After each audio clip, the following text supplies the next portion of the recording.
Oh, oh, Martin had a dream. Martin had a dream. Lissy had a dream. All my life, I waited for the Epstein list. Yeah. Yeah, I waited for the Epstein list, everybody. I waited for the Epstein list. It's so obscene that I've been waiting for the Epstein list for such a long time. Hello, hello, hello. Hello, everybody. Yeah. Hello, everybody. Hello, everybody. How are you doing? How are you doing today? We're going to see people lose their freaking minds. Check this out.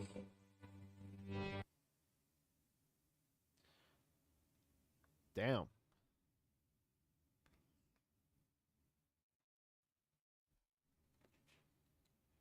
I would be like, yeah, so what, bitch?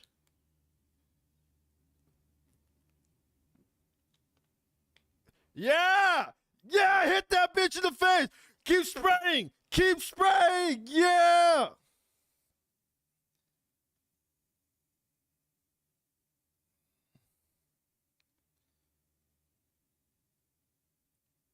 Hit her! Make her bleed! Bro, I wish somebody would, bro. I literally wish somebody would. I would fuck them up right there. I know this dude still got balls. I know this dude still got balls. This dude still got a sack. Kick him right in the sack. Oh yeah.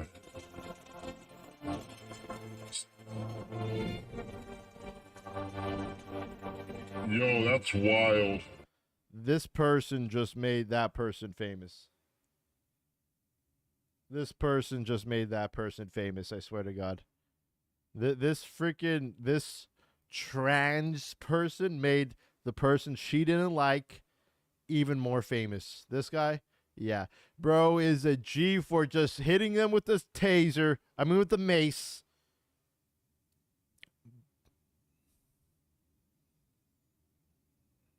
Yeah. Damn. Boom. Hit.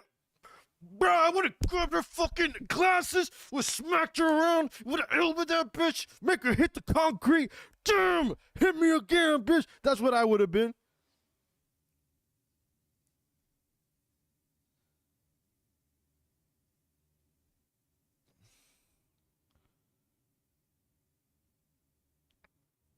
Yeah, that's right.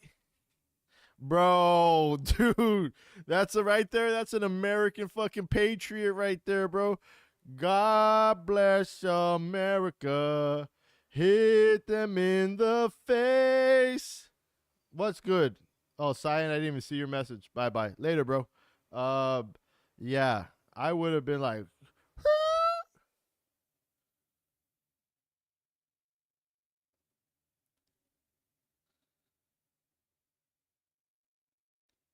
damn, that's so weird. Nobody else would say that. This person deserves to get hit in the face. Damn. Damn. Damn. Damn, bro. That's crazy. That right there is crazy, man. That right there is seriously insane. I'm not gonna lie. I'm not gonna lie, dude. That's kind of sick. Dude, I swear to God, if somebody does that to me in the street, bro, I would have gone up to him and be like, yeah, yeah. I'd have been like, yeah. And what?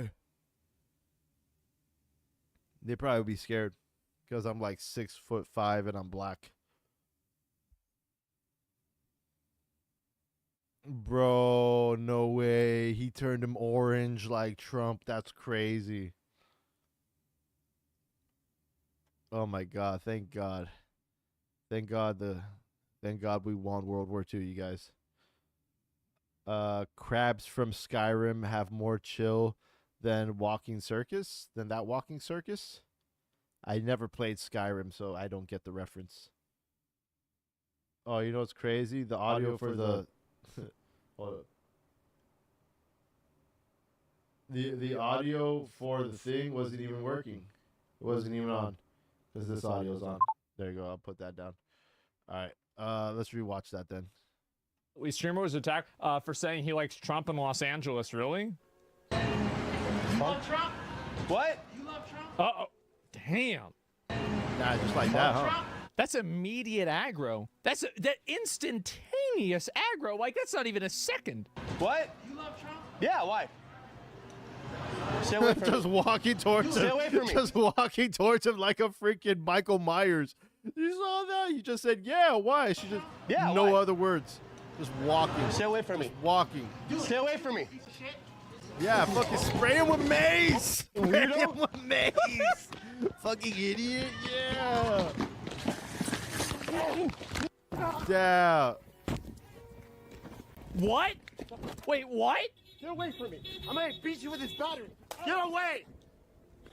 Damn. Creep. I was minding my own business when a beat you deranged with this individual who was battery. stalking me Yo, 2 minutes bro. prior. Later, the stranger asked me if I like That's Trump. what happens when Redditors find out that if they hit somebody, people are going to hit back. That's what happens when Redditors find out that, like, motherfuckers ain't somebody to, like, fucking fuck with in real life. You know what I mean? Like, if you cause an action, there's going to be a reaction. That's what happens when Redditors go to real life and start aggravating people. You know what I mean? Blame Reddit. I blame Reddit. And whatever fucking doctor told this fucking dude. This dude still has nuts. Kick him in the nuts. They come after you, just kick him in the nuts because the dude still It was got the nuts. same one that Asian Andy brought in to get rid of that other woman. Yeah, this guy is amazing. And, like, the thing is, like, it was immediate. Look at this. Watch. You love Trump? What? Immediate. Stay away from me. Piece of shit. Oh, who does this? What are you doing? Look at his face, too. Oh, wow. That's a real bad day. I'll tell you that. Turn him into Trump. Yeah, bro. Yeah. He turned him into Trump. Bruh. He says, look who's Trump now. That's pretty fucking awesome. That's pretty fucking insane. All right, let's figure out what happened to Jeffrey Epstein.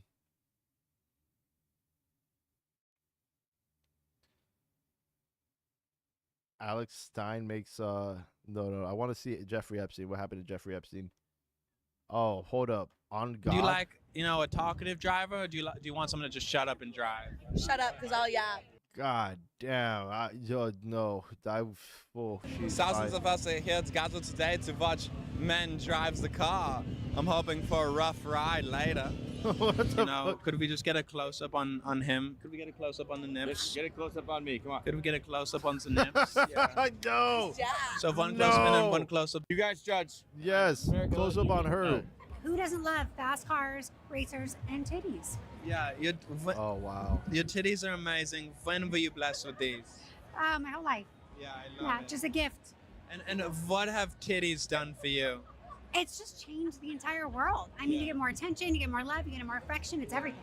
Oh my Yeah. gosh, she looks like a chihuahua, but with some nice B's and C's. World. I mean, you get A B C D. I love titties. No, just, more attention, you get more love, you get more affection. It's everything. yeah, you bet believe it, baby. Wow, you got such a nice chest. Yeah, wow, yeah. Now, would you rather open the border or have A cups? Again, open the border. We're going 500 miles today, and hopefully, someone comes out a winner. Do you like it fast and rough or smooth? Why does he always hits the gay angle? I'm starting to think this dude's gay, but then he does get some bitches though. And he acts like he's getting the bitches, you know, so I know the gay thing's an act, but God, at least be a little bit more creative, guy. But this guy loves the big titty milfs. This dude loves the milkies. That's why he's talking to this freaking young woman. He's looking down there, and she's looking at the sky.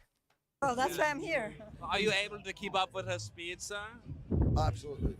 Do you like the When he drives the car slow or fast? Fast. Is there any room for smooth and slow? No, never. Never. No smooth and slow. Go fast and hard. You have nice Nice. tits. Thank you. It's something to look at. We are here at the Daytona 500. What I hear is the gayest event in all of America. What do you love about guys driving cars? Everything. It's sexy. Yeah. What do you love about this gay tradition? This gay tradition, I think it's pretty fucking American and not gay at all. I just wanted to thank you and say one thing, that you look so gay right now. Oh my god. Thank you. You ready to watch some guys drive real fast? Yep. My what? Are you a leather daddy? Do we love watching men drive? Hey, show him that fucking five head. I drive sometimes. Do you like watching men drive? Only in circles. Yeah, that has some sexual connotations to it. I can't tell. Yeah. I'm not a though. I'm not a. What's worse, other people's cock or illegal immigrants? What's worse?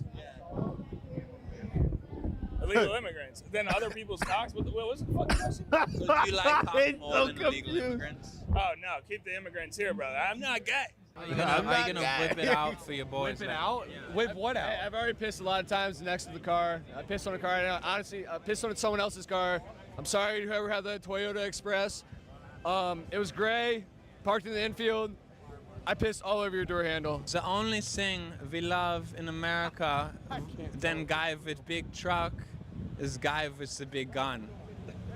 And these guys got some big guns, so watch out. The dreadlocks and the watermelons part of this push Dude's for hella more. gay, but we're not here to African watch the Borat, dude.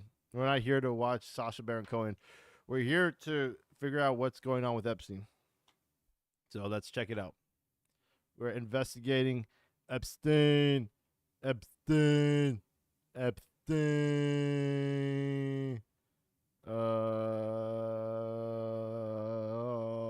What's the best video to watch? I don't even know what's the best video to watch. I want to see like somebody I know cover this. I don't want to see somebody on the news cover it.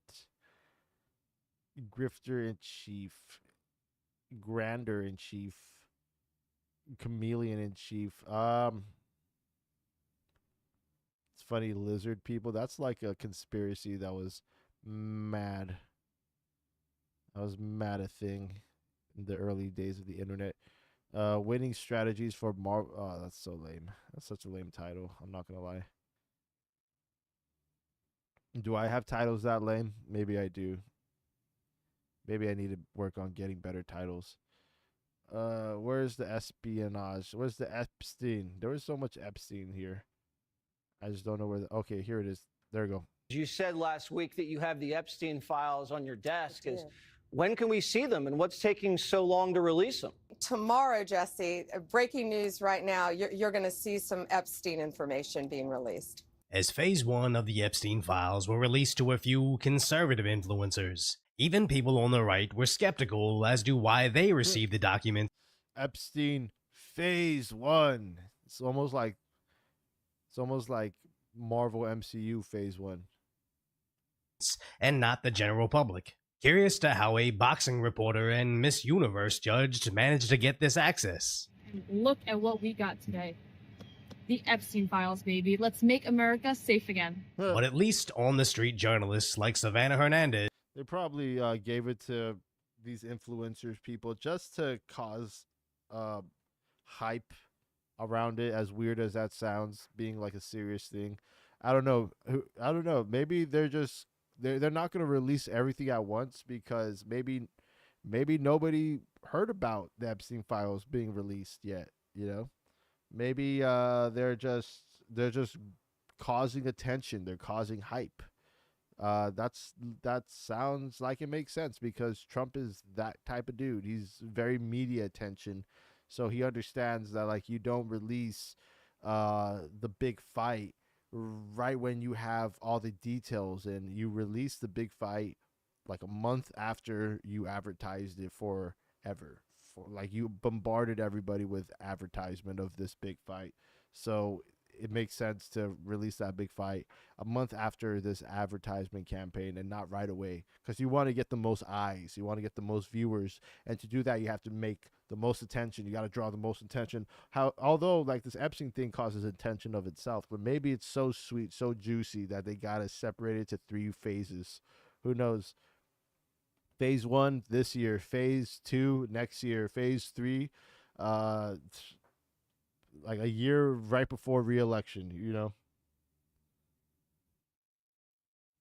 Has also received the binder. One of those Epstein file binders. Now, I want to clear something up immediately and state that nobody from the Trump admin gave us these binders and said, you guys are going to be the ones responsible for disseminating this information. They actually told us that there's going to be a press conference at any moment now. But who received the binders isn't the real issue here. It's the fact that the binders are mainly filled with redacted pages, many of which we have already seen the unredacted versions of, as I myself added the blur for the phone numbers. But when these influencers shared the pages on their live streams, nobody could even see what was on the pages, as many of them were mainly blocks of omitted texts that tell us nothing, redacted. As pretty much So and just nobody could even publicity stunt. So this whole thing is literally just a publicity stunt. It's to, like I said, draw attention, draw hype to the idea that this Epstein thing is going to be released. You know, it's not how should I say this? They're not going to give you the whole cookie jar at once, because especially Trump, he's a type of dude that understands like media, that understands the idea of the big show, of the big reveal. And you don't get the big reveal in the first act. You get the big reveal right at the end of the second act. So in the third act, you get that, you know, conclusion, you get that conflict situation resolved, whatever. So, you know, it's weird that they're making something as serious, honestly, as the Epstein case, as nothing more but advertisements for when the actual Epstein list drops.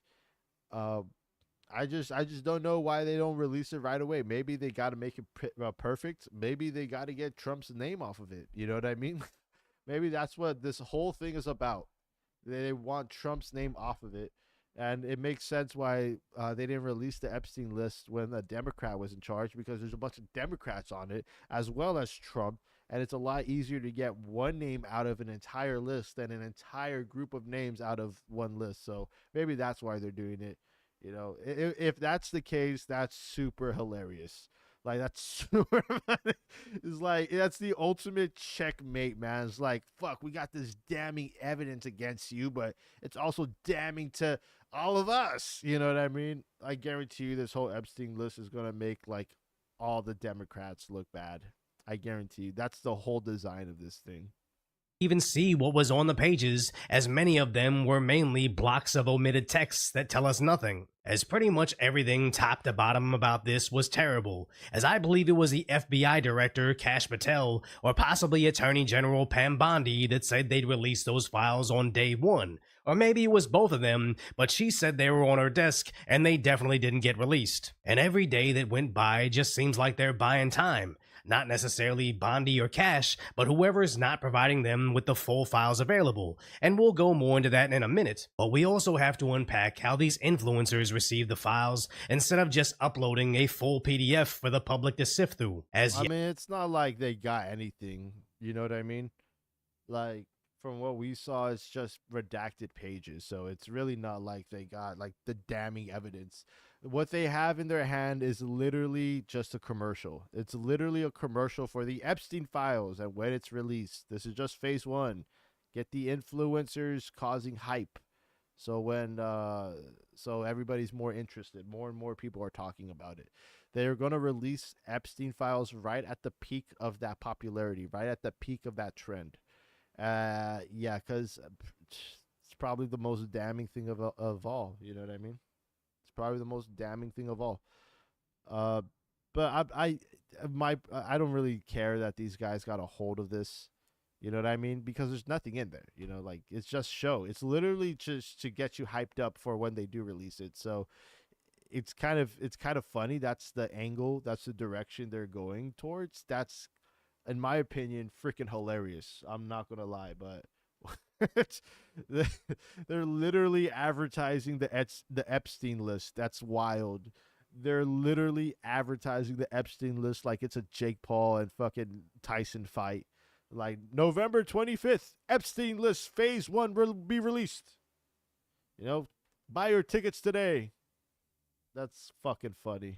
Yes, the influencer photo shoot is a bad look, but apparently the press wasn't there for them. They were already out there waiting to snag some photos of the UK's Prime Minister Keir Starmer, and just happened to run into the recipients of the files. Still doesn't make up for the fact that the PDF wasn't directly uploaded, and what makes this pretty much a million times worse is the official Republican House Judiciary account on Twitter posts a link to the alleged Epstein files that linked to a URL shortener that shows an ad at the bottom that eventually links you to be rickrolled on. Are you fucking kidding me? No! No! Oh my god! No way! Are you fucking kidding me? They rickrolled everybody. They rickrolled dude. I don't know if I'm mad. I don't know if I'm mad. That's kind of awesome.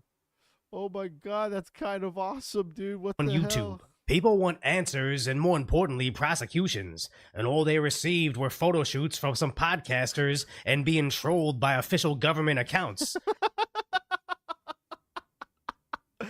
Bro, no way. This is just a part of the show. This is just a show, man. That's literally what they're saying. This is all a part of the show, dude. They're waiting to release this damn thing, bro, but it got to be at the right time. They're not going to release it right now. The fucking UK Prime Minister is just having a meeting with Trump. The news are talking about that.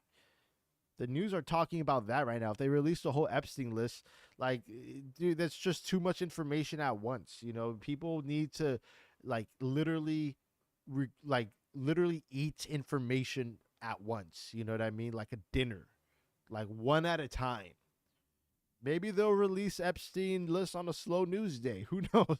Who fucking knows? It'll just be random. It'll be on a Tuesday someday. You know what I mean? Some Tuesday in fucking April. This is not what the people voted for, but I guess it's just a nice reminder that the Republicans, by and large, are garbage. Now, the one thing I do want to acknowledge is how influencers receiving this document isn't all a bad thing. I believe the precedents the White House... I mean, I can understand why people are taking it serious. It's a very serious thing if you take it serious. Just for me, I could see the humor in it, and I could see the troll in it. And I think it's insane that an official government website just trolled everybody. Like, that's wild. Like, in my opinion, that's wild. And it for it to be like, is it a Republican only Twitter account? I don't know. That's just funny. In my opinion, that's funny. Like, lighten up. I would say, I would tell you to lighten up. Just lighten up. House is trying to create here is no longer does the public have to rely on mainstream media outlets like Fox and CNN, as I really wish I could pull up those two clips and let me know in the comments if you know where I can find them, but one was a CNN or MSNBC newscaster saying only members of the media can look at these leaked documents. If you at home see them, it's breaking the law. And the other clip was someone on a network saying it's the news media's job to decipher the truth for our viewers. That type of pompous reporting as if they are the arbiters of reality, that needs to end. And making CNN and Fox rely on getting their information from accounts like Sav Says. But to be honest, people don't really know how to think about something until they hear the opinions on news. So it's not really like news like are taking the front foot of being that in the whole dynamic of information to citizen. It's literally citizens like have no trust in themselves to think for themselves about something that happens, so they wait until like their favorite like broadcaster like tells them how to think of a certain situation. It's just crazy, you know what I mean? So it's not really the news fault, even though it kind of is. Maybe, you know, it's also the people's fault though, you know what I mean? It's people for just not thinking for themselves, not being able to like dare to have a wrong opinion or an opinion that could be not the opinion of popular people. But if you see something with your eyes and you have an opinion, but it's shaped by some other source, and everybody now has a different perception of an event. Like maybe that's not good either. I don't know. Is this thing on? I don't think it's on. And lives a TikTok first is actually a good thing in my book. It's just not a good look when the AG says the Epstein files will finally be released tomorrow. Then tomorrow comes around, and all we got was a photo shoot of some people holding up some binders, waiting several more hours, and finding out there's nothing inside them. This all reminds me of 2020 when Trump had yet to concede the election, and his attorneys kept saying, "We're gonna unleash the kraken of lawsuits that'll change everything." Nothing came out. Then another attorney said, "Oh, now we have the Kraken on steroids." And every time they repeated the same game, it turned out to be a huge nothing burger. And now they release the Epstein Files Episode 1 or... Yeah, I know. I want a burger right now. But what he's saying is true. He's like, what they're like feeding us like dreams to not like accomplish them. Just kind of trolling with us at some point. I don't. I am so conflicted right now. Okay, at some point I agree with this guy, but at the other point I'm just like laughing at the same time. It's actually the craziest psychology trick in the world. Like humor is abiding like tragedy or horror or some shit like that. You know what I mean? Like if you want to get not rid of something, if you want to get away with something. There you go. If you want to get away with something, you just gotta crack a joke and have everybody laugh and smile, and you're not the bad guy anymore. It's humor. It's funny. Humor's a funny thing. I wonder who thought of that. I wonder who's the first person to thought of that and to try that out.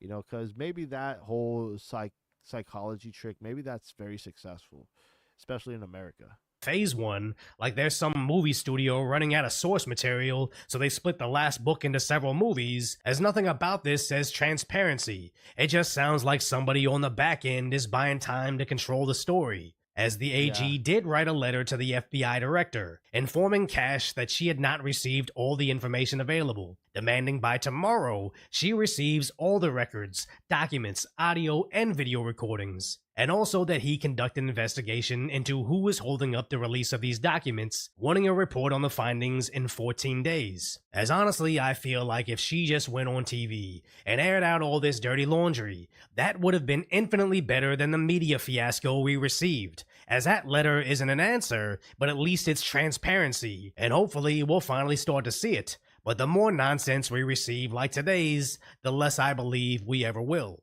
So if you appreciate my concise, lighthearted commentary on the tragic status that is today's reality, make sure you're subscribed so you can stay updated, and go check out the video on how... So from what I gathered, from the intel that I just garnered right now, it seems that the FBI is delaying the release of this Epstein list. Something that they promised to release almost immediately, almost right away.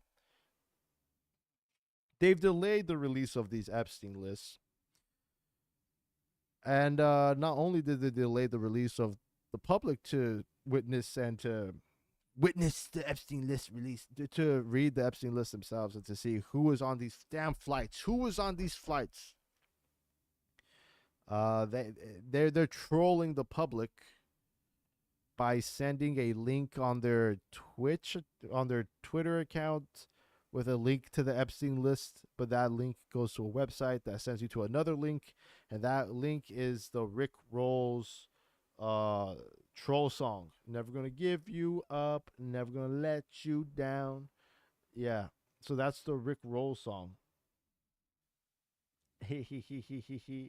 Oh, yeah. So that's the Rick Roll song. And what was I gonna say? Oh yeah, so they trolled everybody, and now yeah, people are wondering when are they going to release the list. And people are even wondering if the list is even going to be released. People are just mad because they're being taken to, they've been taken for a ride, it seems. Like this guy right here, he has a binder that has the Epstein things in the binder. The Epstein names in the binder. In fact, let me see that picture. It's funny because the chick was laughing right next to him, and that kind of tells me like something was happening. Because the girl wasn't able to lie. The girl thought the lie was funny. Like this chick right here. Like she was laughing. No new bombshells in Justice Department release of Jeffrey Epstein.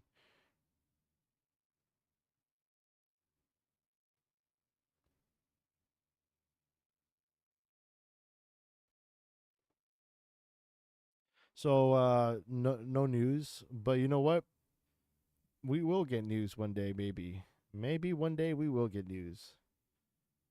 So far no news. So far they've just been trolling. But that's a funny troll though. I'm not gonna lie. I thought it was kind of hilarious, if I could be honest with you. I'm not really mad. I don't really care, to be honest. This whole Epstein list, I don't really care. I think like it kind of seems like Trump is using this time to get his name off the list. You know what I mean? It kind of makes sense to get one person's name off the list rather than all the other people. Or maybe, they have some grand thing that they don't want to release. Kimmel knows the real. Oh, really? Kimmel knows the real reason. Why is his name on the list? Is it what I said? And give you transparency, but the deep state agents are trying to hide it. That's funny because this whole article is just based around this video. See all these ads. That's how this article gets money. I don't want to buy this. I love how what's it called? I love how superhero tees are coming back in a new way. I like that. It was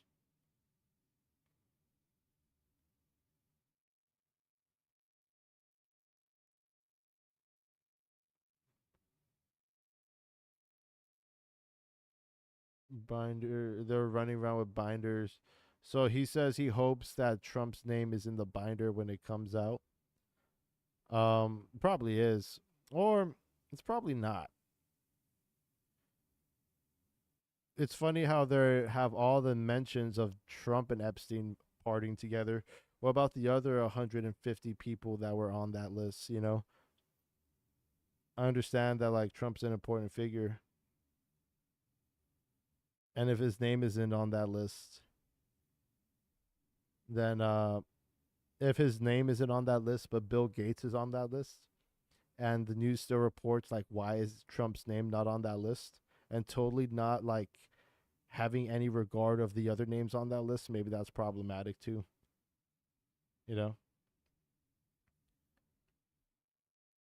Calendar girl competition where they flew in 28 women. 28 women. Were they underage though? If they flew in 28 like young kids, they say women. They don't say little kids. For a calendar girl competition, and his joke is that they were very disappointed, probably because they didn't win the competition. I don't know, it sounds stupid. This is good fuel for like the left, I guess, or whatever. To like talk about like how they're not giving you the information that you wanted. They're like lingering, they're grifting. It's good. It's good. It's a good attack. But I feel like all these attacks or something are easily is easily replicable. Reciprocal is easily reciprocal. He slices his hand on TV. It's fine because we've already paid for it with our subsidies. Come on! I'll be going to the hospital soon.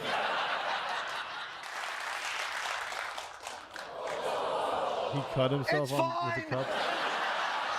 As more of these left-wing news media personalities are melting down. That what I was doing had value. Both of our non-white hosts in primetime are losing their shows. To Megyn Kelly, in my 30-some years as a journalist and my 50-some years as a person of color, go f yourself. It kind of makes sense that Jon Stewart would also start crashing out on television. As a more favorable President Donald Trump and Elon Musk's Doge becomes to the people, the more emotional everybody on the left seems to get. As the sad part is, Jon Stewart has somewhat of a point. I just think he's going about it the wrong way, as initially, this segment had a valid point.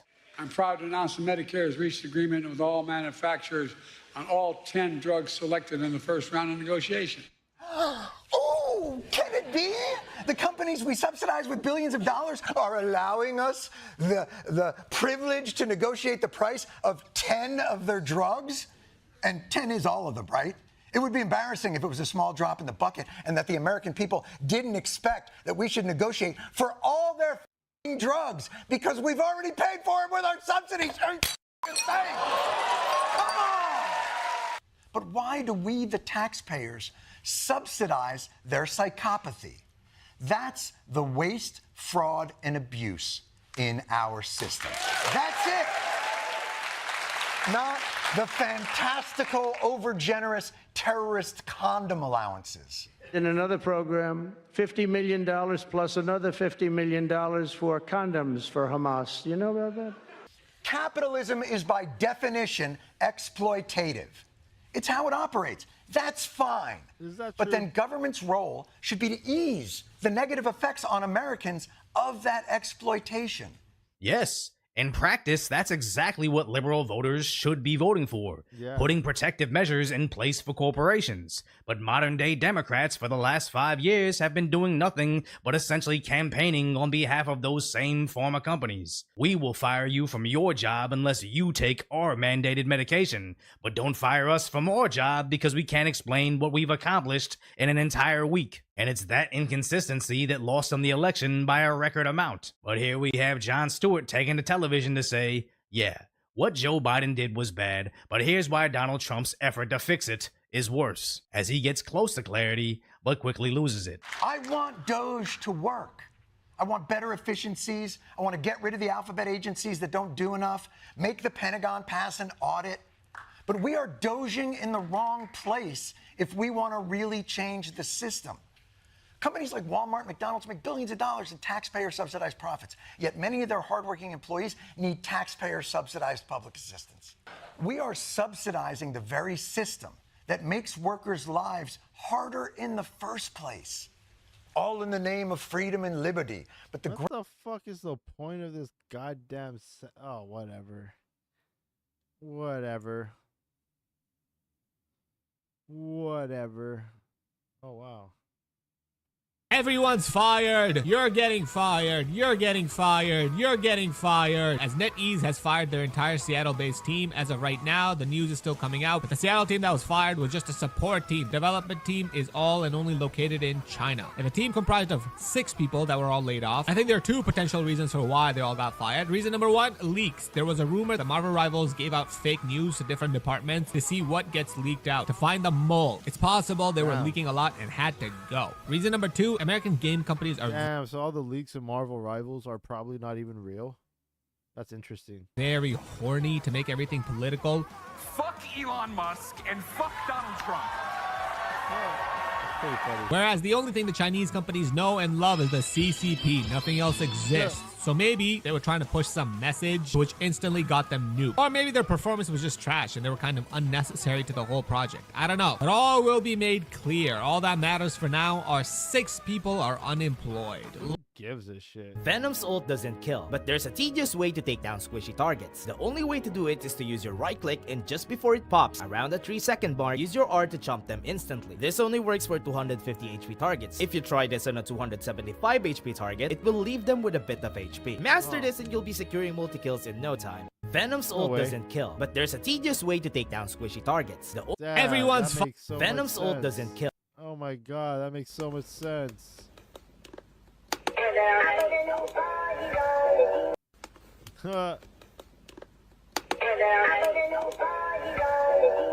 I invented the fist bump, planking, tearaway pants, auto-tune.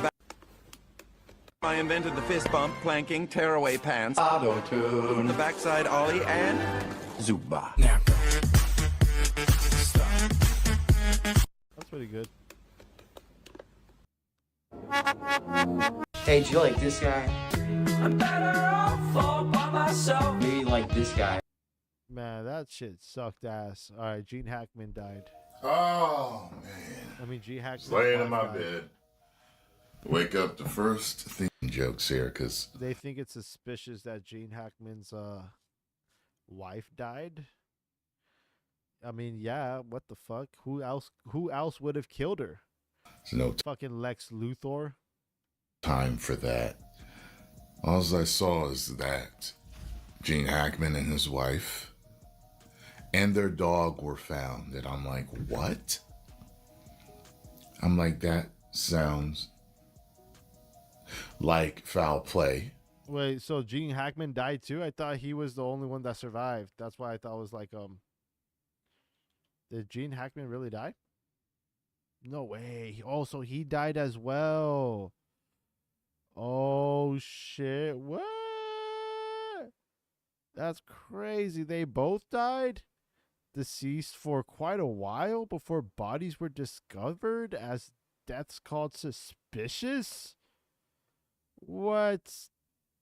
Damn, Gene knew to get yourself a cute Asian honey dip. Fuck yeah. No, Lex Luthor fucking died, dog. Yeah, Lex Luthor fucking died in his house. He was 95. His wife was 30 years younger than him. That's a G right there. Fuck yeah. A search warrant says the deaths are suspicious enough in nature to require a thorough search and investigation. Okay. Preliminary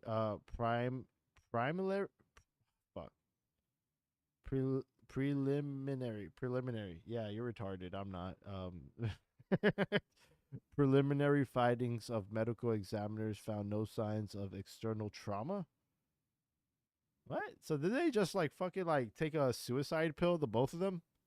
The cause of the death is yet to be determined. Carbon monoxide and toxology tests are being required for the both of them, or being requested for the both of them.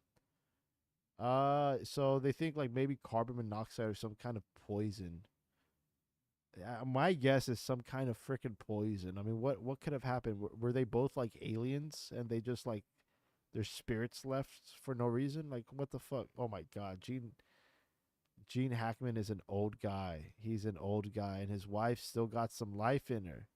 She still got some life in her, but Gene is old. That's what happens when you marry somebody 30 years younger than you.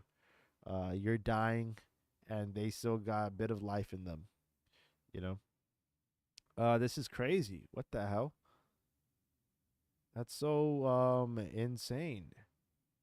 I can't believe this would happen to Gene Hackman. He was Lex Luthor, as it shows right here in the original Superman movie. That's literally the only thing I know Gene Hackman from. I don't know Gene Hackman as an actor, if I could be honest with you. You know, he's only Lex Luthor, and I think that's the only role he'll be known as. But that's fine. Rest in peace, guy. You know, he died, a 95-year-old man. Well, his wife died with him by his side, 65-year-old woman. And maybe it was like a partner suicide thing. Maybe Gene was going to go, and he wanted to go on his own terms. But then his wife was like, well, I can't live without you, Hackman. My whole life you have been there, and I need to die with you. Love. And that's true love right there, when your wife decides to end her life because you're going to die. She'd rather die with you. That's cool. I hope to find a woman that's willing to die for me when I die. Die with me, not die for me. Die with me, I mean. I hope to find a woman one day that would die with me when I die. She's like, I can't live without you. I'd rather die. I'd rather die than to live without you, and we could be together forever. And I'd be like, yes, that's love. Die with me, my darling. That's crazy. That's crazy. That's like some Romeo and Juliet shit, right? They're like theater people, He's an actor. He's a he's a theater person. It's almost poetic, right? They probably thought of something. They thought something to it. It's probably poetic. The caretaker called 911 after finding the bodies. Call audio showed he told the dispatcher he would meet first responders at the gate because he didn't have an address for the house. Oh, that's kind of weird. How are they gonna get to the gate if they don't know where the address is? I don't know. Like these houses, they got weird driveways, and honestly, some of these mansions, their driveways go on for literally a mile. So it's kind of weird to get the exact address. Maybe, I don't know. That's what I'm assuming, but I would think so. I'm not inside the house. It's closed. It's locked. He told the dispatcher, I can't go in, but I see them. She's laying down from the window. What the fuck? That's so weird. What? No way. They made themselves visual. They wanted to be seen. They wanted their bodies to be discovered, so they died in front of a window. They thought about this. This is not a homicide. This is a joint pact suicide. They died together. Gene Hackman and his wife, they died together. That's wild. That's meta. That's so meta right there. Dude, they're not moving.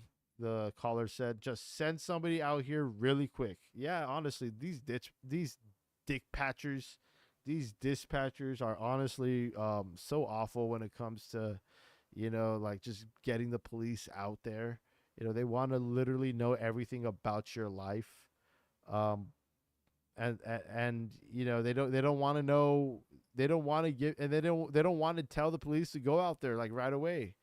You're in a tense situation. You can't just calmly say what the fuck is happening. You need to talk to a person or something. Arkiwana's body was found on the floor of the bathroom. A space heater was near her head, and a bottle of prescription pills was on the counter, the warrant says. Yeah, that makes sense. The responding deputy believed the heater could have fallen in the event the woman abruptly fell to the ground. Okay, yeah, that makes sense. The pills from the bottle was scattered all over the countertop. Okay. The German Shepherd was found about 10 feet from her in the closets. Oh, did the dog die too? The dog probably did die. They probably didn't intend the dog to die, but the dog probably ate all the pills. Killed himself unknowingly. Hackman was found in a mudroom near the kitchen, according to the warrant. It says the deputy believes he may have fallen suddenly. Both bodies shows obvious signs of death. Yeah, that's crazy. Arakawa's also showed signs of body decomposition. Wow, that's crazy. Two of their other dogs found alive in the property, one in the bathroom with Arakawa and the other outside of the home. Okay, well, the dogs didn't die, I guess. That's good. Yeah, good for you, Hackman. Good for you, Hackman. Get yourself a hot young Japanese woman. Yeah. Good for you, Hackman.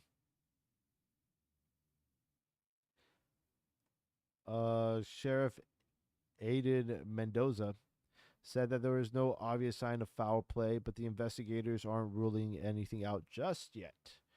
It's not normal to find two people deceased in the residence, he said on Thursday. That's concerning.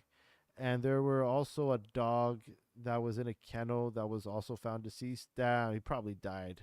That dude probably died of hunger or something. That sucks.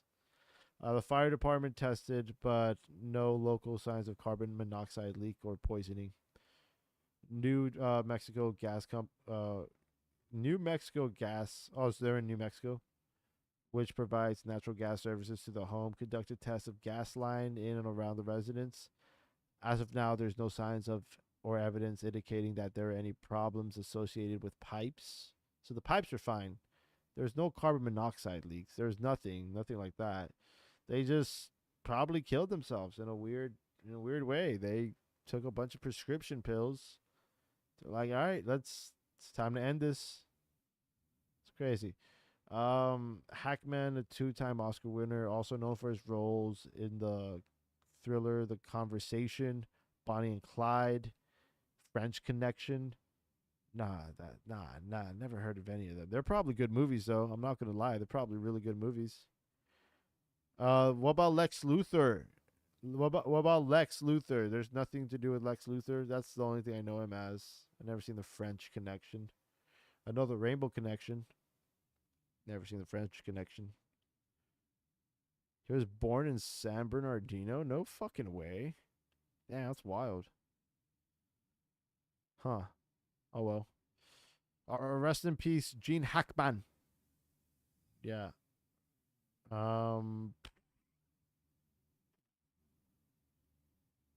Yeah, rest in peace, Gene Hackman. He's Hackman. Gene Hackman. All right, well, I guess that's pretty much it. Maybe there's another thing. Oh, yeah, Kathleen Kennedy.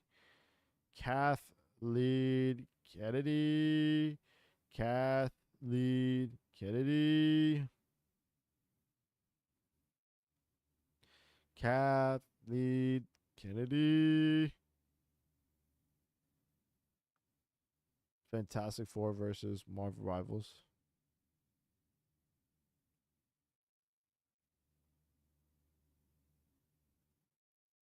That's weird. Okay, this is kind of crazy. Backroom deals, betrayal, and a war that's lasted almost 100 years. This is what happened when the richest family in the world decided to create their own country. In 1917, the Rothschilds, the trillion-dollar family that invented modern-day banking, that invented money. The billion-dollar family that invented money. They're probably trillionaires.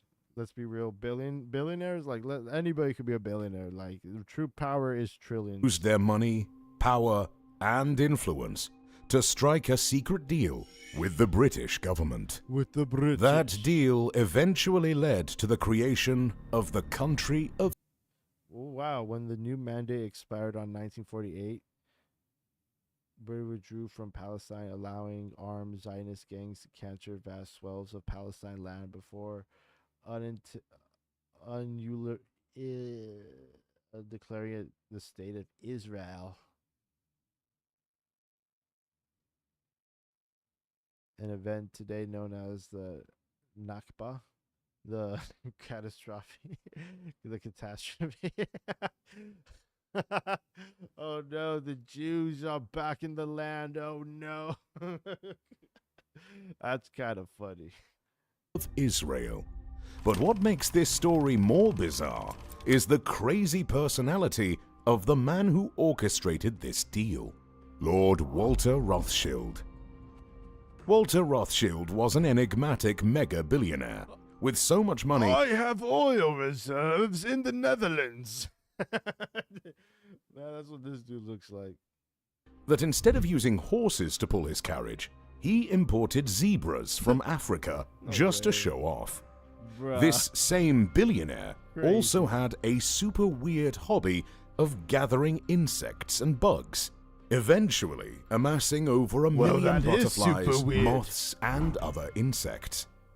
The Jews are some of the most intelligent, industrious people in the world. Well, that However, is for years, intelligent. the millions of Jews scattered around Europe had been trying to secure a large piece of land to start the country of Israel. But no matter how hard they tried, they got nothing. That was they got until they linked up notified. with the super rich Walter Rothschild, a man who could change the world with the snap of his finger. By the early 1900s, the Rothschilds were already the most powerful family in Europe. They were so wealthy that they had even given loans to the entire country of France to stabilize the economy. However, aside from their power, the Rothschilds also had a reputation for being extremely ruthless.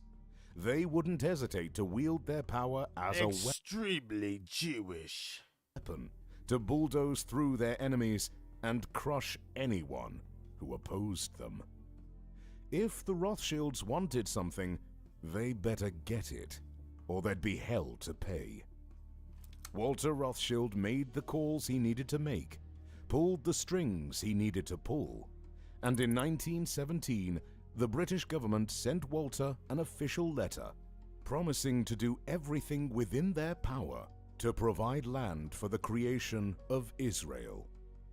That letter redesigned the map of the world. Damn, And no if way. you need proof, we have a copy of that letter. We have a copy of that letter. And 1917.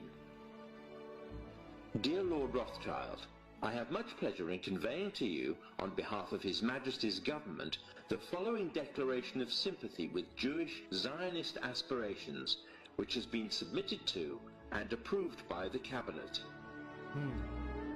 So it's possibly the most famous letter in modern Jewish history, and it begins with 3 words: Dear Lord Rothschild.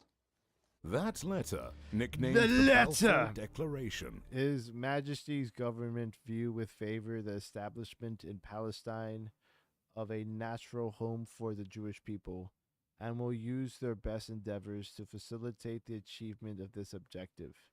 It being clearly understood that nothing shall be done which may prejudice the civil and religious rights of existing non-Jewish communities in Palestine. It being clearly understood that nothing shall be done which may prejudice the civil religious rights of non-Jewish communities in Palestine, or rights and political status enjoyed by Jews in any other country. Now, what does that mean? It being clearly understood that nothing shall be done. Nothing shall be done. Meaning they're not going to do jack shit, which may prejudice the civil and religious rights. Nothing will be done. So he's basically saying, like, there's nothing we could do if, like, the persecution of all the people living there who aren't Jewish, like, if the people who live there are persecuted if they're not Jewish, like, there's nothing that we can do. So they're basically saying, like, whatever you do, we're probably going to just turn a blind eye to. Holy shit. Yeah, they're just going to turn a blind eye to it. Or the rights and political status enjoyed by the Jews in any other. So the rights and political status of the Jews in any other country in the world, like, if they get persecuted in any ways, there's nothing that they could do to that because they have their own country now. So that's crazy. So they literally just, like, they literally plopped all the people in Palestine into, like, a corner. Into a corner. Huh. And the Jews kind of just took over that. That's crazy. is proof that it was the right. I shall be grateful. Nicknamed the Balfour. I shall be grateful if you bring this declaration to the knowledge of the Zionist Declaration Federation. is proof that it was the Rothschild family. So it was the Rothschilds. So the Rothschilds is the reason there's war in the Middle East. Not just kidding. That's so wild, man. Oh my God. You know what? Just give it to them. Just give them that one piece. Just give them that one piece. Screw it. Screw it. Just give them that one piece. I'm not going to lie. The world's going to end because of this conflict. It just sounds like it. Like what? It sounds like the world is just going to end because of this conflict right here. Who knows? Look at this guy. Look at this kid right here. This kid's deformed. This kid has some deformalities. How do you think his chances were in the camps? Not just kidding. That's fucked up. That's so bad. Yeah, it's literally this family is the reason why there's like a whole fucking schwitz. There's a whole shits going on. That's crazy. But you can't blame all Jewish people because this fucking family right here. You know what I mean? That's crazy too. You can't go straight up Nazi just because the Rothschilds did the most craziest real estate deal. Honestly, it just sounds more and more like a real estate deal than anything. You know what I mean? Like, that's fucked up. It's crazy. Yeah. That created Israel. But there's even more evidence.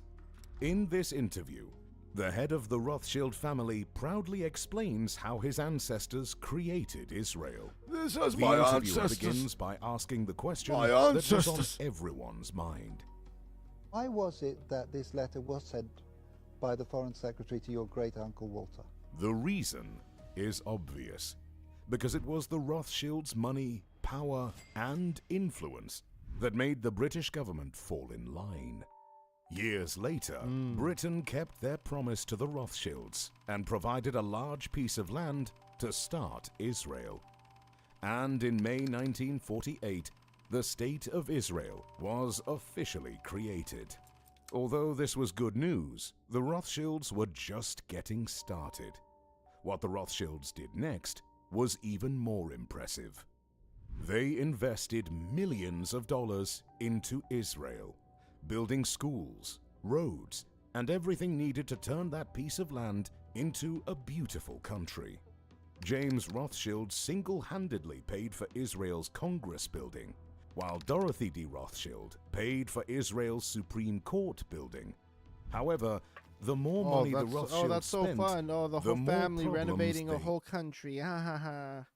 Whole family renovated a whole country. So that's crazy. So that's where this whole Palestine and Israel conflict started. Really, because they chose their ancient land from the Bible. Really, they chose their ancient land from the Bible. Which has some historical, facts. The Romans did kick out the Jews from their original home. Let's ask ChatGPT. No, that's Opus Clips. They have the same looking freaking. Okay, let's ask ChatGPT. Okay, did the Romans originally kick the Jews out of Israel, creating Palestine? My spelling sucks ass, but thank God technology will overcome my shortcomings.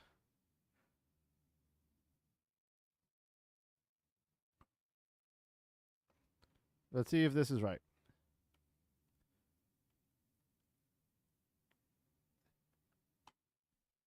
All right. Oh my God. No way. No way. Oh my God. Yes, the Romans played a significant role in the Jewish diaspora and the eventual emergence of the Palestinian identity. It was the Romans. It was the Romans. That's why we're all fucking gonna die. It's the Romans. It's the Romans. And who did the Romans eventually become? They became the freaking Nazis. It's the Nazis, you guys. It's all about the Nazis. They're the main bad guys. It's the Romans. They hate the Jews.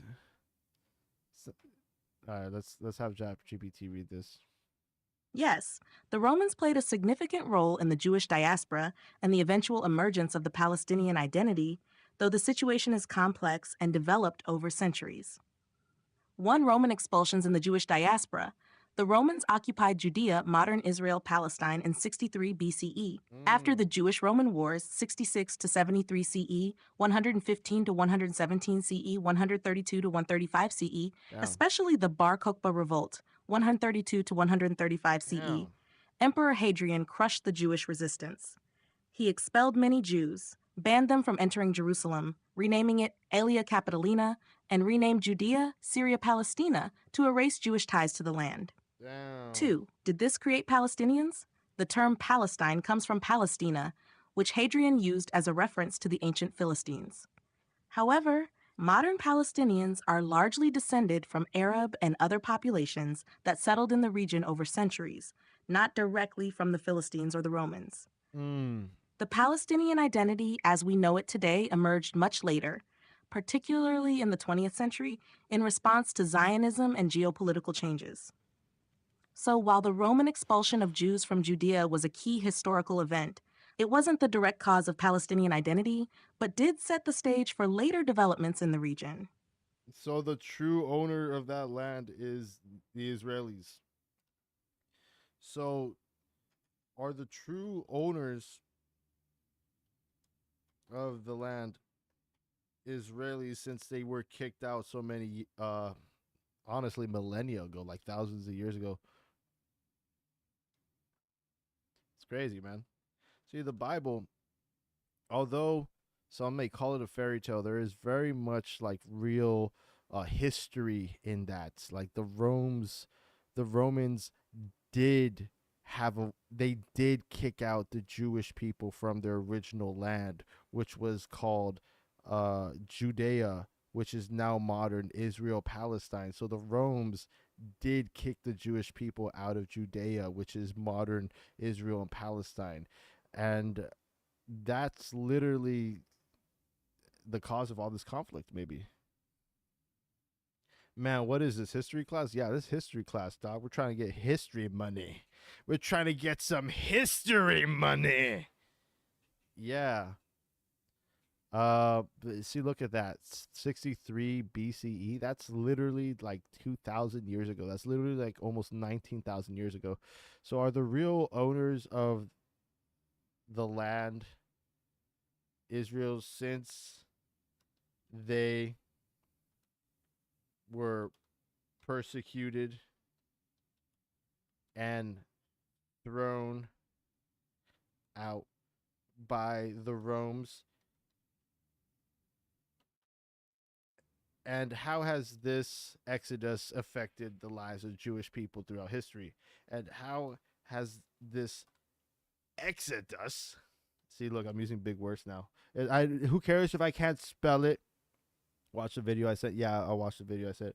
Make some history and reach Grandmaster. I'll reach Grandmaster when I find a team that is Grandmaster worthy.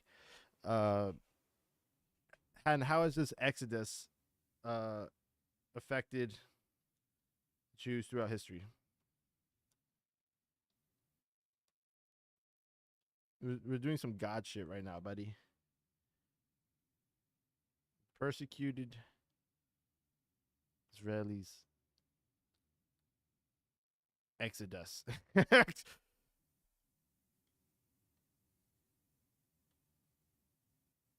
And how has... Okay. The question of land ownership is deeply complex and rooted in thousands of years of history and region and political conflict. That's interesting. So basically, the Rothschilds, they chose that land to create their country because that was in the Bible, like their original land. But not just only was in the Bible, there's actually historical fact and document that stated that this event happened, that the Romans did kick out the Jews from Judea, which was the original land of the Jews, which was modern day Israel and Palestine. So that's where the Rothschild said, you know what, that's our original land, we want it back. And they had the money and the power and the resources and the connections to do it. Unfortunately, there was already people living there, and the UK, the United Kingdom, which kind of authorized this whole deal, said there's really nothing we could do if the persecution of the people who are non-Jewish in this communities, if there's any persecution, there's really nothing they can do. So it's kind of fucked, it's almost like it's almost like, The second, it's almost like you got kicked out of your land and now you're kicking someone else out. But like that was like you're kicking out like squatters, I think. Is that fucked up to say? 17. No. Dear You're Lord kicking out Rothschild, squatters. I have much... I don't know if that's an accurate depiction, but that's how I feel of it. Like, yeah, it's crazy. So the Rothschilds basically created the state of Israel. What's this? Money off the death and slaughter of millions of people. This brings us to the second time the Rothschilds changed reality when they decided the fate of the free world. So In the Rothschilds just put their hands 1800s, in everything. Napoleon Bonaparte was on a mission to take over the world. Napoleon was the greatest military strategist on Earth. He could outthink, outwit, and outsmart anyone on the battlefield. The problem with Napoleon was that he wasn't satisfied with merely being a rich soldier in the French army. He wanted to rule the world, and so he launched a campaign to fight and conquer every country in the world till he was ruler of the universe. How crazy. He wanted to rule the world, but he didn't just want to rule the world. He wanted to rule the universe. That's so crazy. Oh my God. He wanted to rule the universe. Is that? At first, people thought Napoleon was overrated, but they started taking him seriously when he kept defeating his enemies on the battlefield.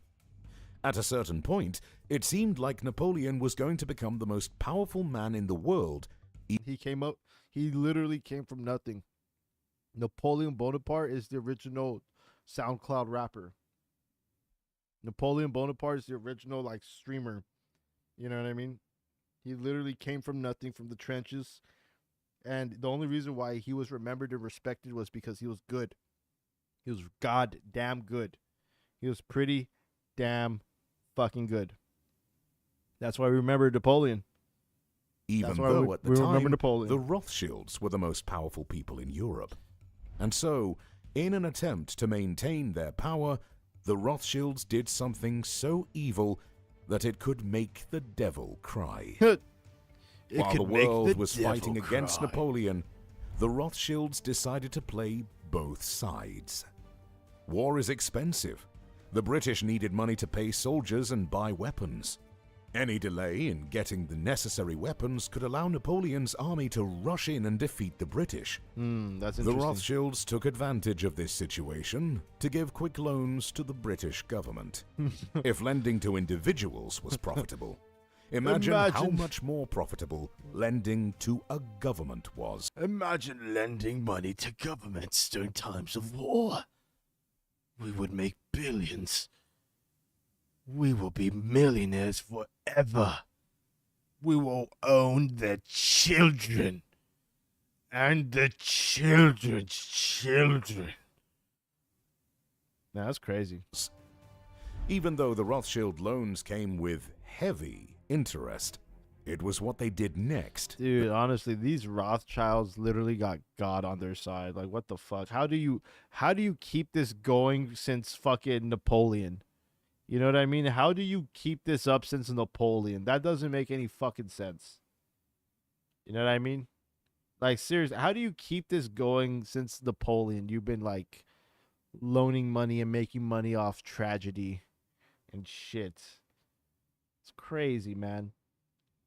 They got something special on their side that they ain't telling us, bro. I swear to God. That showed their diabolical genius. The Rothschilds went behind the backs of the British and offered loans to Napoleon too. Damn. By the year 1815, the Rothschilds were supplying Napoleon with gold and silver to buy weapons to attack the British, and at the same time were supplying the British with money for guns and bombs to attack Napoleon. Damn, they did bro. this so no matter who won the war, the Rothschilds would be on the winning side. Yeah, because they just make money. Holy shit, man. That's crazy. He wants to rule the universe. Elon Musk wasn't satisfied being the CEO of Tesla and SpaceX. He wanted to rule the universe. Man, that's crazy. They literally play both sides. Dude, that's such a come up though. Dude, you're literally making money from both sides, dude. They made so much fucking money. That's why they were able to buy like Palestine. Honestly, and just like fucking renovate it to Israel. That's really what they did. They bought Palestine and they renovated to Israel because like I don't know. I don't know why. Because they wanted to. Because they thought like it was the best idea. Maybe. Whoever won would also owe the Rothschilds millions of pounds, meaning the Yeah. Rothschilds would still be the most powerful banking family in Europe. But their strategy had a fatal flaw. What was their fatal flaw? By giving money to both sides, they were indirectly prolonging the war. Each day, hundreds of soldiers were slaughtered on the battlefields because the Rothschilds were funding the war. Yeah. Eventually, the war ended when Napoleon was defeated at the Battle of Waterloo. That's true. Instead of like one side losing naturally because they just ran out of resources, they were literally feeding these governments with more and more money, so they had more money to spend on like food, more money to spend on weapons. They were able to stock up like quickly. They weren't like, running out of money. So instead of like one side naturally just succumbing to like, the victim of war, like they were able to just like fund it. That's what kept the war going on more and more and more. It's kind of fucked up. Like at some point I can't really respect the money being made because it's almost too much that it's a little evil. I'm not gonna lie, a little evil. It's a little bad. It's a little bad. Fuck, man. But shit, why did they go to war in the first place? Because Napoleon, or because Napoleon just wanted to fight everybody? Napoleon's a bitch. This is all Napoleon's fault. We can't really blame the Rothschilds because this is all Napoleon's fault. So Napoleon sucks. L Napoleon. This is just a big L Napoleon. The British coalition forces had won, and they owed the Rothschilds a lot of money. Yeah, they did. At the end of the war, the Rothschilds were even more powerful. Yeah, Instead they of were. celebrating, the Rothschilds had one more That's card crazy. What came after the Napoleon Wars? The Great War. they wanted Feel to me? play. And by the time they played that card, their wealth would increase 100-fold in just 24 hours. This is the third time the Rothschilds played the world. Remember when we said Napoleon was defeated at the Battle of Waterloo? While everyone saw it as a final battle for control of the world, the Rothschilds saw it as an opportunity to increase their wealth. And they Another did it in the opportunity. most terrible way. To understand what they did, you need to understand how the stock exchange and bonds work. But we'll explain it as simple as possible. The Rothschilds knew that if Napoleon won the battle, everyone in Britain would be disappointed. And that disappointment would affect the price of the pound sterling on the stock exchange, because the pound sterling is the official currency of the British. Okay, so basically, if Napoleon won, then the pound would have went to shit. That's basically what he's saying. Then the main currency would have went to dog shit. It would have been less than nothing. There would have been hyperinflation. The cost of everything in that country would have went up, basically, because that pound is basically dog shit. It's not worth anything anymore. So that's what he's basically On the other said. hand, if the British won, then the pound sterling would become more valuable and increase in price on the stock. So my money is, if I could put my bet on something, is that they have a lot of money in the Bank of England. Like they have a lot of investment because the English owed a lot of money. So they were very incentivized. Like it was their best interest to keep that pound as valuable as possible because they're going to pay back in pound. What they want the pound to be valuable, so the money is more valuable when they get paid back. If the money goes to shit, then the pound is not worth anything. Then that money that they're recuperated, the money that they're owed, the debt is not valuable. So if England won, then that pound would be even more powerful. That pound would go to the moon. That pound would have times X. So when they pay back the money, that's a times 10 multiplier. You get me? So it's like Dogecoin.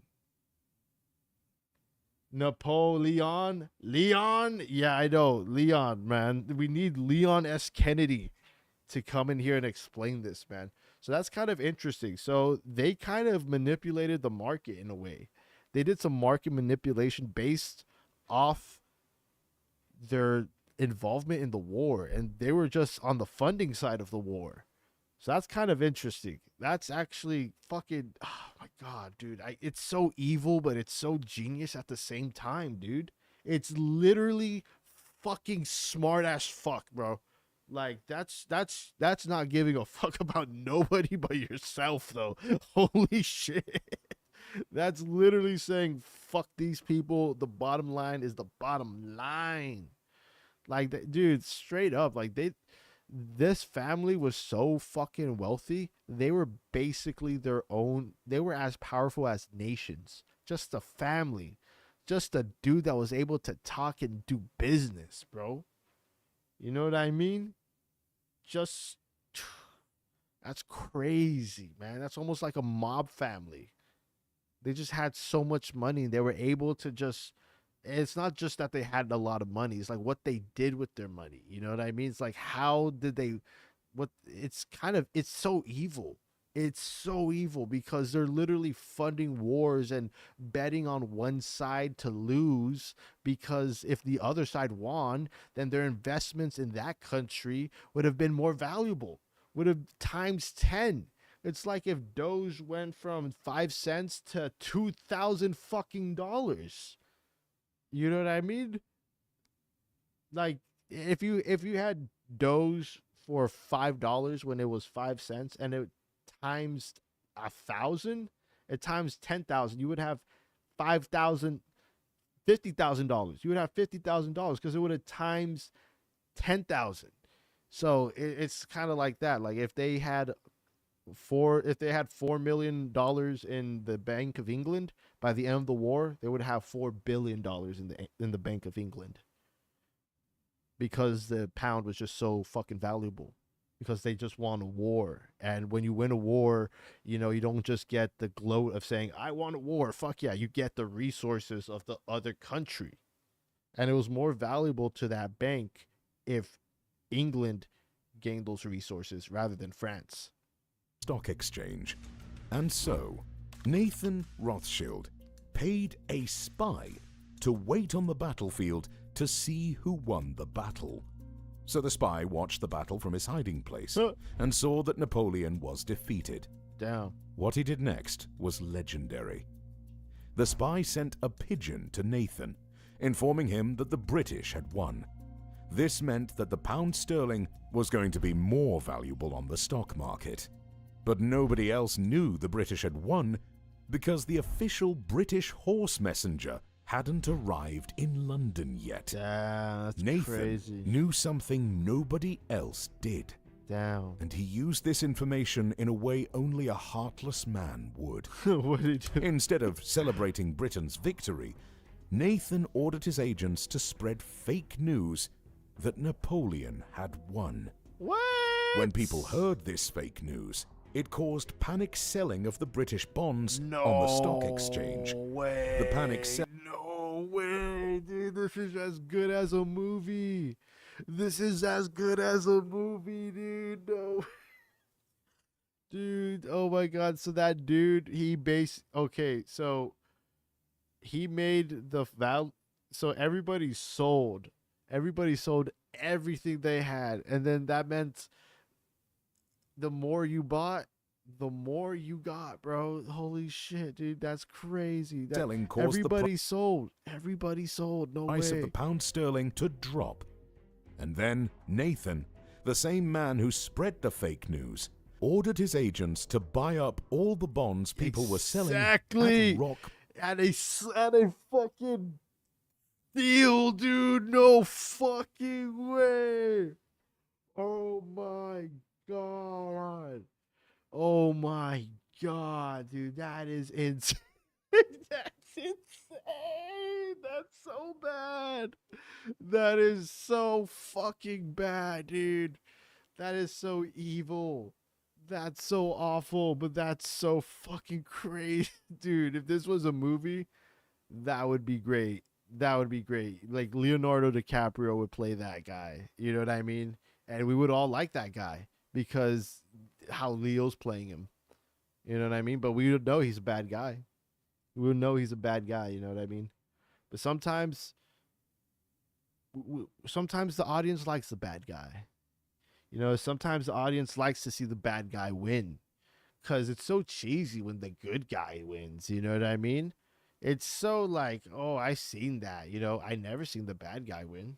What happens if the Joker wins? You know, why can't the Joker win? He's laughing. Let the Joker win. Batman, let the Joker win. You know, every time Batman doesn't kill the Joker wins. And that's why Batman ends up killing the Joker because he couldn't once it affected him, once it got to Robin, once Robin died, Batman killed the Joker because somebody he loved died. That's why Batman didn't care if like people in Gotham died because he didn't really. The people of Gotham mean nothing to Batman. Batman isn't Batman because of the people in Gotham. Batman is Batman because Bruce Wayne is crazy. Do you know what I mean? Bruce Wayne is crazy, so Batman is Batman. Bruce Wayne, he didn't say I'm going to be Batman because I need to protect the people of Gotham. He said I got to be Batman because my parents died and I need to take revenge on these criminals or whatever. You know, like he takes it upon himself to save the city because he couldn't save the parents. But he doesn't really care about the people of Gotham because if he did, he would have killed the Joker a long time ago. The only reason why he didn't kill the Joker is because of his own ego. It's because of the own rules he placed on himself, not the rules of law. You know, speaking of rules of law, I don't know why the freaking like Arkham Asylum just doesn't give the Joker the fucking like the needle. You know what I mean? Like, okay, yeah, Batman should have killed the Joker, but what about the city of Gotham? You know, where's their death penalty? You know what I mean? Where's the death penalty of the city of Gotham? You mean to tell me the Joker has escaped jail multiple fucking times, committed numerous of atrocities, and y'all still won't give him the death penalty? What the fuck is going on with Gotham?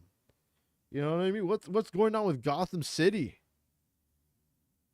It's like, dude, people are dying from laugh gas.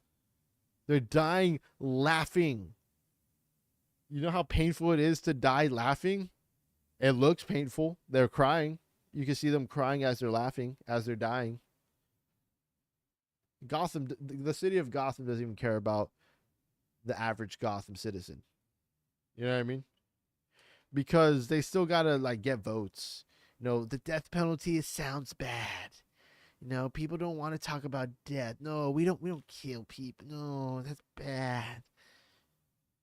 Joker honestly should have been off the streets and off this earth so long ago, but the failures of the justice system and the failures of Batman caused the Joker to continue to commit an atrocity after atrocity after atrocity.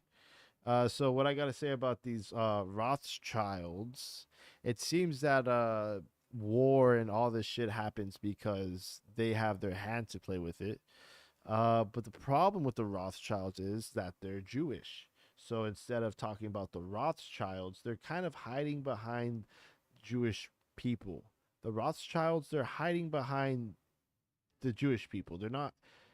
It's not the average Jewish person that goes to school with you that had their hand in the fucking global war economy causing certain regimes to change and shift because of their whim. It wasn't your student or your coworker or whatever, you know. It was literally, the name is right here.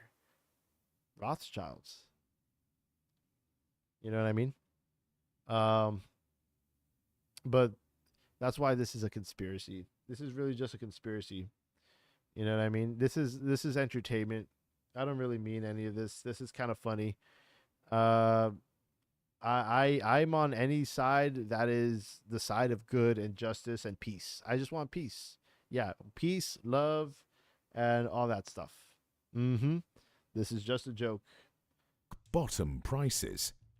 24 hours later, when the official government messenger arrived with news that the British had won, Hugh Jackman. It was all Yo, that was Wolverine. Already too late. The British victory made the pound sterling shoot up in value. Yeah, that's crazy. And because the Rothschilds had bought so much on the stock market, it made the Rothschilds incredibly wealthy overnight. According to reports, the Rothschilds made the equivalent of $6 billion due to that single move. And this set the stage. That's a good dude. That was a crazy move right there, man. Let me tell you. For the next time Rothschilds changed the world by controlling how people think. Here's how they did it. The Rothschilds had amassed more money than they could spend in their lifetime, and the 5 sons taught their children the same lessons their father had taught them. Very soon, the next generation had the opportunity to put those lessons into practice. As the years went by and technology advanced, devices like the radio and television were invented. Information was no longer spread using horseback riders. All you had to do was switch on the radio or TV, and you could see and hear news from all over the world. This was a new era, and the Rothschilds saw it as a threat. They had lived their lives by the principle that money is power. But this new generation of Rothschilds realized that information is a new form of power. If you can control the information people hear, you can control what they do. According to sources, the Rothschilds secretly invested in media companies, television networks, Hollywood production studios, and newspapers. The data on exactly how many media companies the Rothschilds own is difficult to find. However, with an abundance of money, they could pay whatever price to gain control of the world's media. The Rothschilds controlled the flow of money for decades and then captured the flow of information as well. Wow. They were now in a position of power that no one in the world had ever seen before. Yeah, so they control the information Rothschilds' as well. fifth chess move is right out of their playbook. Apart from media, the Rothschilds made investments in other industries. They formed the Rothschild Group and threw money at the most important companies in the world, from the USA to Japan to Switzerland. Their stakes in these companies gave them more power to steer the world's affairs. If they wanted to, they could influence the price of items and control the demand and supply of products and services. No one exactly knows how much the Rothschilds actually have because they've become extremely private. Although estimates say the Rothschilds own assets worth $1 trillion or more. Probably do. Whatever the exact amount, the Rothschilds are definitely sitting on the largest pile of wealth. They own a country. They own trillions of dollars. You know what I mean? Like they're not billionaires. They're crazy trillionaires. Yeah, they own trillions of dollars. Maybe even more. Maybe they're on like the level of like Prince of Saudi Arabia and shit like that. Wealth in history. The Rothschilds are the ultimate rags to riches story. They are living proof that money is power, and that with enough power, you can rule the world. That's fucking crazy, man. So I guess the next logical thing to do is to look up Rothschild's investments. Mind control training at 9 years old. Yeah. Why did they take you there? When I met this billionaire, so in 1972, you had the Bilderberg meeting that happened in Belgium. So for that event, Paul van den Boeynants made sure that he probably did many things around there, but basically to please this powerful American that was there for the Bilderberg meeting, he staged a ritual. And so why would they need to train you, though? The mind control training, he had plans for me. And, all right, I can say something. He had me in his homes and everything to get me used to the life of the elite so that I would know how to eat, so that I would recognize good clothes, so that I would be comfortable in these environments. And alongside that, we went to on one of the islands on the northeastern coast of the United States and saw there, and this was a Rothschild who was there. Rothschild. A Rothschild, yeah. And is this who you're talking about? Yeah, so I'm saying we were with Evelyn the Rothschild for 1 day only.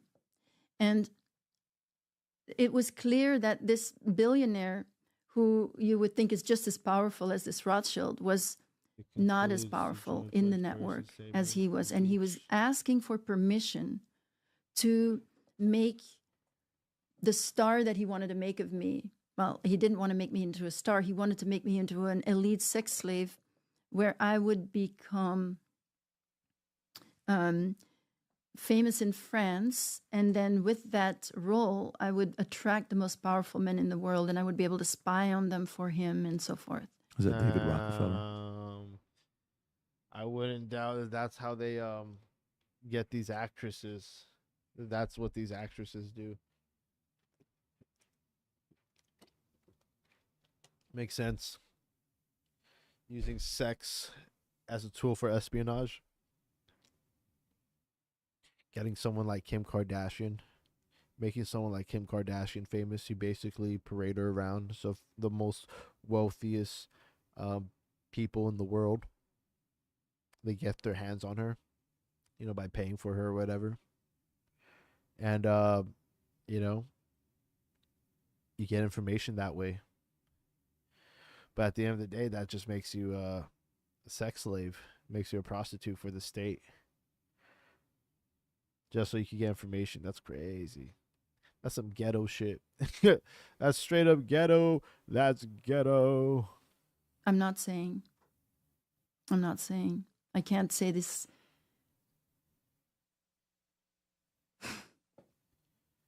Wow. I'm not saying to spy on them for him and so forth. Is that David Rockefeller? I'm not saying. I can't say this. Damn. All right. She nodded her head in a manner that seemed like it concurred with that statement. She's like, read my eyes. That's the biggest read my eyes moment I've ever seen. She's like, if only my eyes could talk. You know, if only those eyes could talk. Quest for Love, Memoirs of a Child Sex Slave. Damn. So she, oh, what? I just saw an act that said that they do not participate in child sex slave. In fact, they have an act. Why are they very specific about this modern slavery act? That doesn't make any goddamn sense, in my opinion. Like, that's so weird. This is an investing bank, and there's literally a link to the bottom that says modern slavery app. Like, what the fuck? Is this how, like, if I was a businessman, would I like what is this how I would get like connected? Is this how I will get connected to my surrogate or whatever?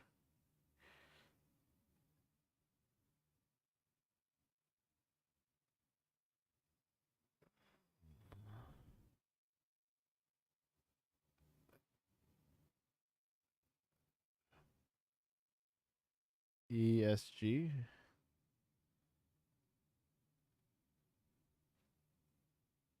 SEG. Sedge. guess. It's weird. It's either this chick is like a crazy good actress or like some crazy shit happened, but I literally saw a video that said that these Rothschilds, they literally like manipulate everything and don't care about anybody as long as they make a shit ton of money. And they will do some crazy scandalous moves just to make a shit ton of money. That includes using information as a weapon to scare the population, to do rash behaviors, probably to sell everything they have, or sell everything just so everything's cheaper, or like lose everything just so everything's cheaper and can be bought. The reason I say that is because I pulled up the Cheaper list can from be 2012 bought, cheaper attendees, by and I the went through all the dozen. guests on the right that says U.S. from the Bilderberg meeting. Okay. Rob, if you go a little bit lower and zoom in and you put U.S., right there, you'll see the names. Oh, wow. That shows. I know this is... Just give me a minute.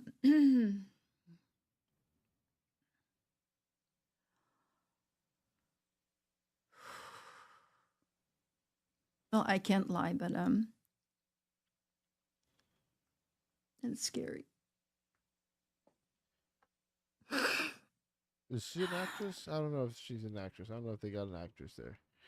But that sucks if, you know, Annette Lucas. Who's Annette Lucas? Who's Annette Lucas?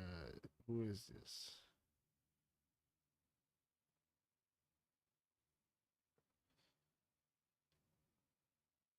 A survivor of extreme violence. She has a podcast. So either she's like an actress or this is the story of a survivor. She probably is a survivor.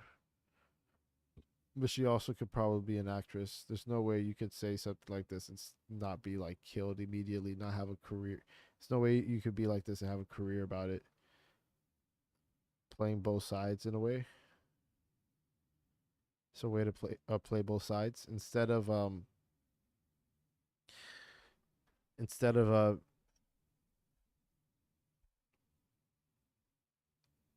would it be possible if like you could hire somebody to say that they're like a victim of something crazy just so, I don't know, for what? I'm thinking too into this. I'm getting too into my conspiracy mind. It don't make sense. Whatever. I'm gonna play some video games. Fuck this. Fuck this all. I'm gonna play some video games. I don't care. I don't care. This was my tier list. Pretty good tier list. My tier list video's coming out soon. It's pretty good. This was totally on the spot, nothing intentional. Maybe I should do another tier list. Just for y'all. Let's see. A tier list of what? Yeah, let's get some music playing. Let's get some music playing low key. Damn. Where's my music at? Space Ninja.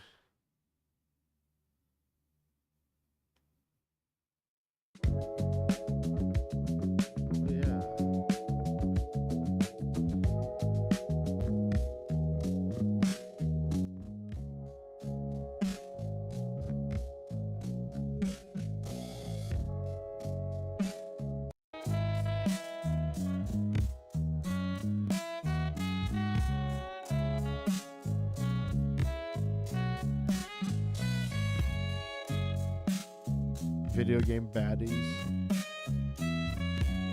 Alright. So I guess we're gonna do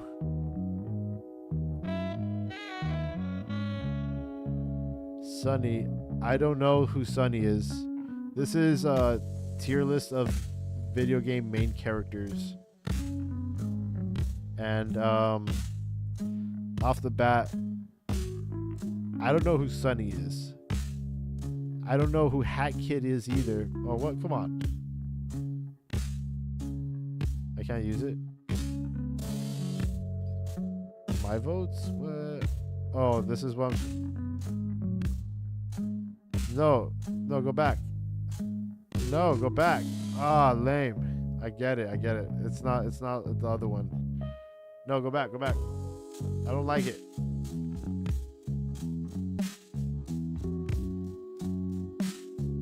Oh, whatever. I don't like this. It sucks.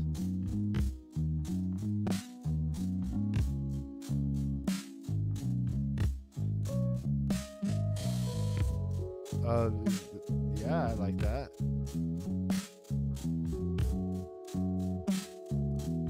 I can't participate. Why can't I participate? Oh, it's like this. Okay.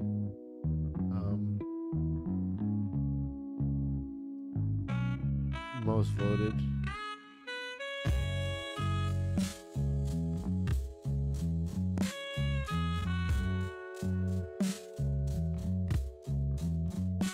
Smash or Pass video gamer edition? Why is it so freaking horny? It's about because it's stupid. Like, look, fucking cartoon girls, fucking Smash or Pass, rape music artists, Smash or Pass, freaking animated girls, Waifu. What the fuck? I want a nice clean fucking tier list, man. All right, so Thanos. What do we rate Thanos? Thanos is he's all right, you know. I don't want to give him an A, but maybe you would. I wouldn't give him an S. He's not my favorite. I give him a B. He's all right. I give Ant-Man an A, to be honest. Vision, he kind of sucks. Either one is good. I don't care about Vision enough to be specific. I would have rated him lower if I knew F was blue. Spider-Man, I'll give Spider-Man, you know what? You may give him an S. I give him an A just because Tobey Maguire is always my Spider-Man. The Collector, I'll give the Collector a B. No, I'll give him a C. I'll give him a C. Fucking Peggy Carter, just because she got nice old biddies, you feel me? Mantis, you know what? I'll give Mantis a S just because she's funny. Claw, I don't really care about him, although the actor is pretty cool. I'll give him the same listing as Vision. Hank Pym, aka Michael Douglas, you know what? He wasn't the best, but because he was Michael Douglas, I'll give him an A. Gamora, never really cared for Gamora, and I know the actress, she's hot, but like she's covered in green makeup, and I don't know, green's not really doing it for me. Neither is the magenta hair, so I'm gonna give her the same as Vision, the same rating as Vision. Okay, Baby Groot, you know, I'll give him a B. It's like Thanos. Hulk. Now, which Hulk are we? No, is this Bruce Banner or is this Hulk? Because that could totally be a different thing. If it's Bruce Banner, which I think it is, I'm going to give him an F. No, I should have been who. I'll give Valkyrie a who. Because who gives a fuck about Valkyrie? Bucky Barnes?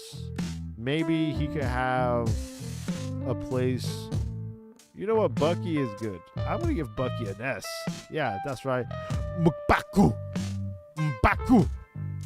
I'll give him a B. M'Baku. Red Skull. I wish I saw more of Red Skull. I'll give him A. Captain America's S. Obvious S. That cat's, because it's a cat, I'll give it a C. I really don't give a goddamn about Captain Marvel. If I could be a complete honest with you. Agent Coulson, dude, I want to give him an S so bad. You know what? I'm giving him an S. W. Quicksilver, you know, Quicksilver wasn't there. He was only there for one movie. I'll give him the same thing as Vision. Yeah. This guy, you know what? He gets an E because I don't even know what the hell he is. Scarlett Johansson as Black Widow. You know what? She really grew up with the role.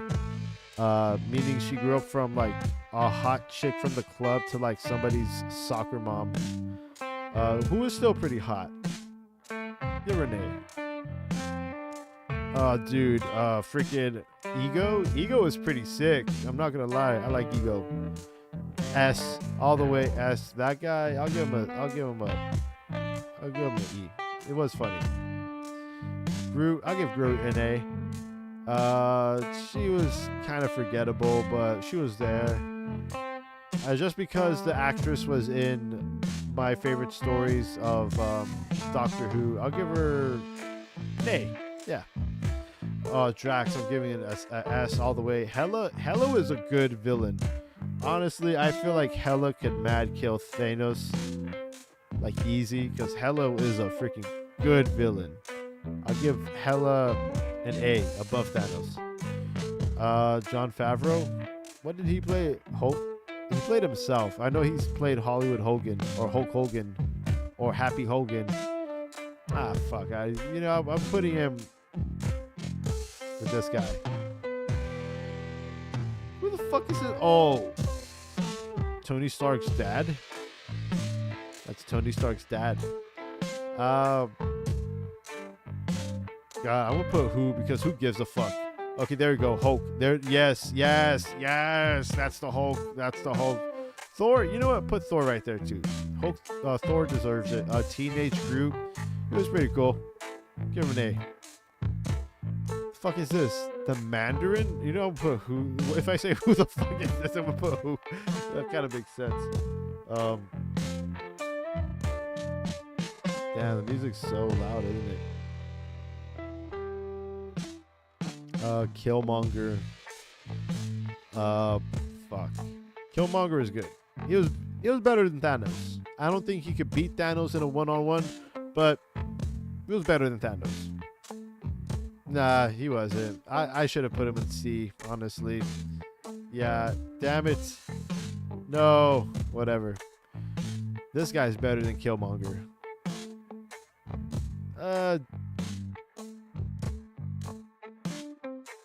Who? Oh, this guy. Peter Quill. Peter Quill's cool. Put him right there with A. Samuel L. Jackson, 100% S tier. Rocket Raccoon, S tier, 100%. I don't really give a shit about Hawkeye. He could go with all the other woke Marvel. This is woke Marvel right here, F. You know what, Hawkeye, he deserves a little bit more respect. We'll put him next to the cat.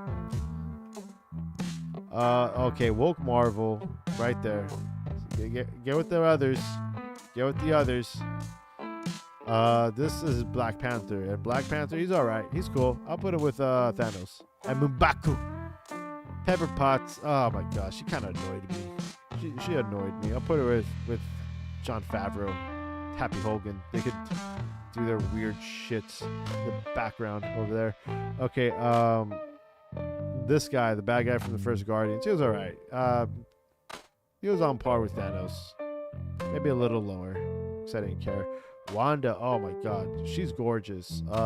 Elizabeth Olsen, she is so goddamn pretty. And hot. She's pretty hot. Oh no. Put her with Thanos.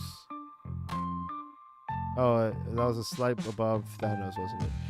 Shuri kind of annoyed me. She was kind of funny, you know, but like I hated that she was so smart she became a wise ass. She became a smart ass, you know. But that's just me being an old guy, I guess. So I'll put her with Gamora and Quicksilver and the guy playing Galaga.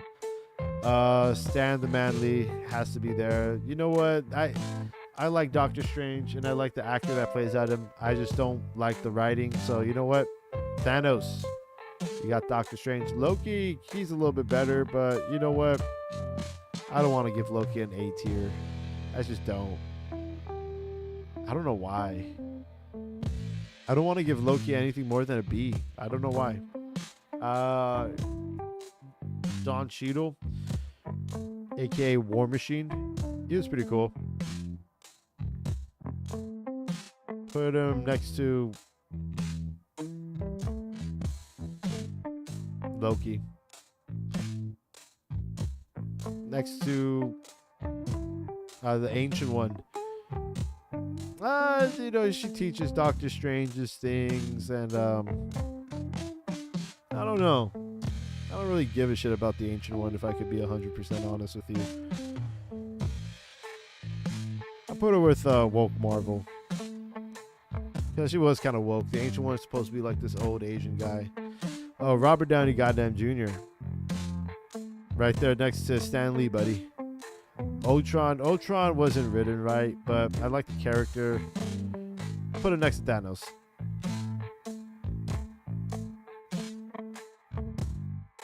Oh, Michael Keaton as the Vulture. You know, the Vulture was pretty good. He's like, and if you try to come after me and hurt me and all the things I love, I'll kill you. I promise that, Peter. I'll kill you. You know what? He saddle up right there next to Robert Downey Jr. Wasp. I don't want to put her in woke Hollywood because I feel like, you know, she deserves a little bit more than that. I feel like the actress just like didn't really know what to do. It's kind of bizarre being Ant-Man's girlfriend. I'll put her right next to where Vision's at. Oh my god, this is getting awful, getting crazy. Okay, I'll put her C tier, just because I feel like she deserves a little bit more respect than Gamora and Shirley and Vision. Wong, I like Wong. Put him right there by Thanos. Oh, did I put him in A tier? You know what? Fuck it. If I put Wong in A tier, I put Yondu in A tier. This chick, I don't even know what that is, so I'm going to put her in the Who. I don't know what that is. Sauron. He's a little bit better than Thanos. A tier. This guy is going to go right there next to Vulture. It's Michael Keaton's Vulture. I don't know who the fuck this is. Abomination. I wish they used you more with the Hulk. I'm going to put him right there with Thanos. Oh, this guy. He was a good bad guy. I liked him being the weird Nazi scientist. That was pretty good. He played it pretty spot on. I'm going to put him right there next to Sauron because, you know, even though they don't look alike, even though Sauron looks like the more... Oh my god, these fucking ads. God, these stupid ads. Tell me how I get rid of these ads. But even though Sauron and this guy right here, they don't look alike. Even though like this guy seems more evil than this guy, they're pretty much the same equivalent of evil. In fact, maybe this guy is worse because, you know, he's real. Well, he was once real. Nazis were once real. Now they're dead. Now they're dead. And we killed them. You hear me? Nazis in Argentina, we killed you. Yeah, we did. And we'll do it again. God damn it. I kind of got off track for a second. I don't know who the fuck this is, so I'm gonna say who. Fucking Jake Gyllenhaal. When the fuck did you get into these fucking Marvel movies? He played Mysterio. Never seen that movie, but Jake Gyllenhaal playing Mysterio in a Marvel movie, that deserves an S tier, to be honest. W. Glad that you did it, bud. This is the sickest lineup ever, honestly. Rocky Raccoon, Nick Fury, Stan Lee, Robert Downey Jr., Vulture, the funny Mexican guy from Ant-Man, and Jake Gyllenhaal's Mysterio. Dude, plus Hulk, Thor, Drax, I was gonna say Leonard Nimoy. No, it's fucking what's his name? Fuck. That guy. This guy. All these other guys. Yeah. This is a pretty base list. You know, it's pretty baseless. A baseless list. List. I'll put you in E. Put you right there with Happy Hogan. All of them. I'll put you in Happy Hogan too, buddy. How about that? I'll put fucking... You know what? I'll put you next to Shirley. I bet that'll piss you off too. I'll put you next to fucking... the God. I don't really care about these people. I'll put you right there. I care more about Jeff Bridges than all of you, to be honest. This guy, fucking fart face. I don't even know who the fuck this is. I don't know who the fuck that is. Oh, Baron Zemo? Was this supposed to be Baron Zemo? I wish he looked more like his comic book side. You go right there next to Jeff Bridges, Baron Zemo. The fucking invisible ghost chick from fucking that one movie, Ant-Man. You go right there next to Baron Zemo. I was about to say fucking Sacha Baron Cohen, but it's not. It's the scientist that made Bruce Banner into the Hulk. I mean Steve Rogers into Captain America. Whatever. I don't even know his name. Who? Oh, Dormammu. Yeah, fuck yeah, Dormammu. I'll put you. You know what? They didn't use you right. I don't like how they used you, but I like that they added you. So I'm gonna put you next to Serdon and the Nazi. Who? I don't even know who the fuck that is. Honestly, if I could be honest, I don't know who the fuck this guy is, but he was in that one scene. I'll put him next to. I don't want to put him in woke Marvel, but I'll put him next to. I'll put him E. Yeah, E. Who? Oh, the Skrulls. Woke Marvel. That's woke. Skrulls are woke. Fucking Thunderbolt Ross. Never seen his performance, but he was in The Incredible Hulk. I did see that actually. Actually, I did see his performance. I didn't see Harrison Ford's portrayal or betrayal. Yeah. I'll put it in C.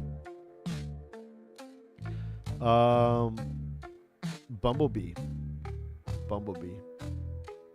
Now that's interesting. What do we do with Bumblebee? Well, what do we do with Bumblebee? Maybe a B. Maybe we put Bumblebee in B. Yeah, how about that? I don't know who the fuck this guy is. Is he? Oh wow. Okay. Yeah. The big titted lady. Yeah, I like her. Who the fuck is this guy? God damn it! I don't know who the fuck that the little girl. Nah. I don't know who the fuck this is. Is this fucking Ant-Man's kid? I don't give a fuck. I don't want to put who because that's mean. I'll just skip. A dog in an astronaut suit. I don't know who that is, but I'll give that an A. That's not the Punisher. That's Skull Bones or Bone Skull or whatever the fuck. Give it a B. No, I give it a C. Yeah. Oh, this guy just drawing that cat. That's B worthy. Is that B worthy? Maybe C. I'm looking at C now. Maybe it could go with C. Yeah, it's not that cool.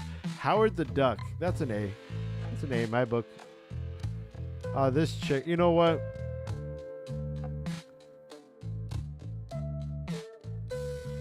I'll give her a B. Who the fuck is this chick? It's just average middle-aged white woman. I like average middle-aged white women. I'll give that an S. I'm not gonna lie. Sorry, buddy, but you're fucking woke as fuck. This dude's cool. I remember Heimdall. He died in Ragnarok. You know what? You deserve an S, buddy. Oh, God, woke. Natalie Portman. Give her an S. This guy, he was a good bad guy. I'll put him in the same tier as Thanos. I don't think he's better than Thanos. He was a good bad guy. Oh, the fucking dwarf that helps Thor makes his second hammer.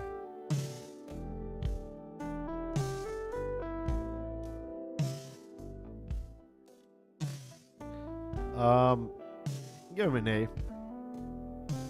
This guy, give him a C. Give him a B. Give him a C. Give him a S. Man, don't call me racist, okay?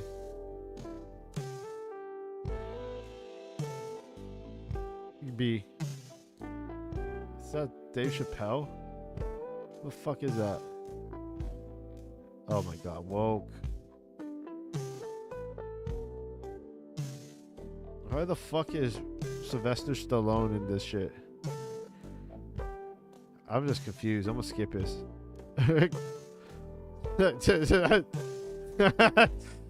Lawrence Fishburne, what the fuck are you doing in a Marvel movie?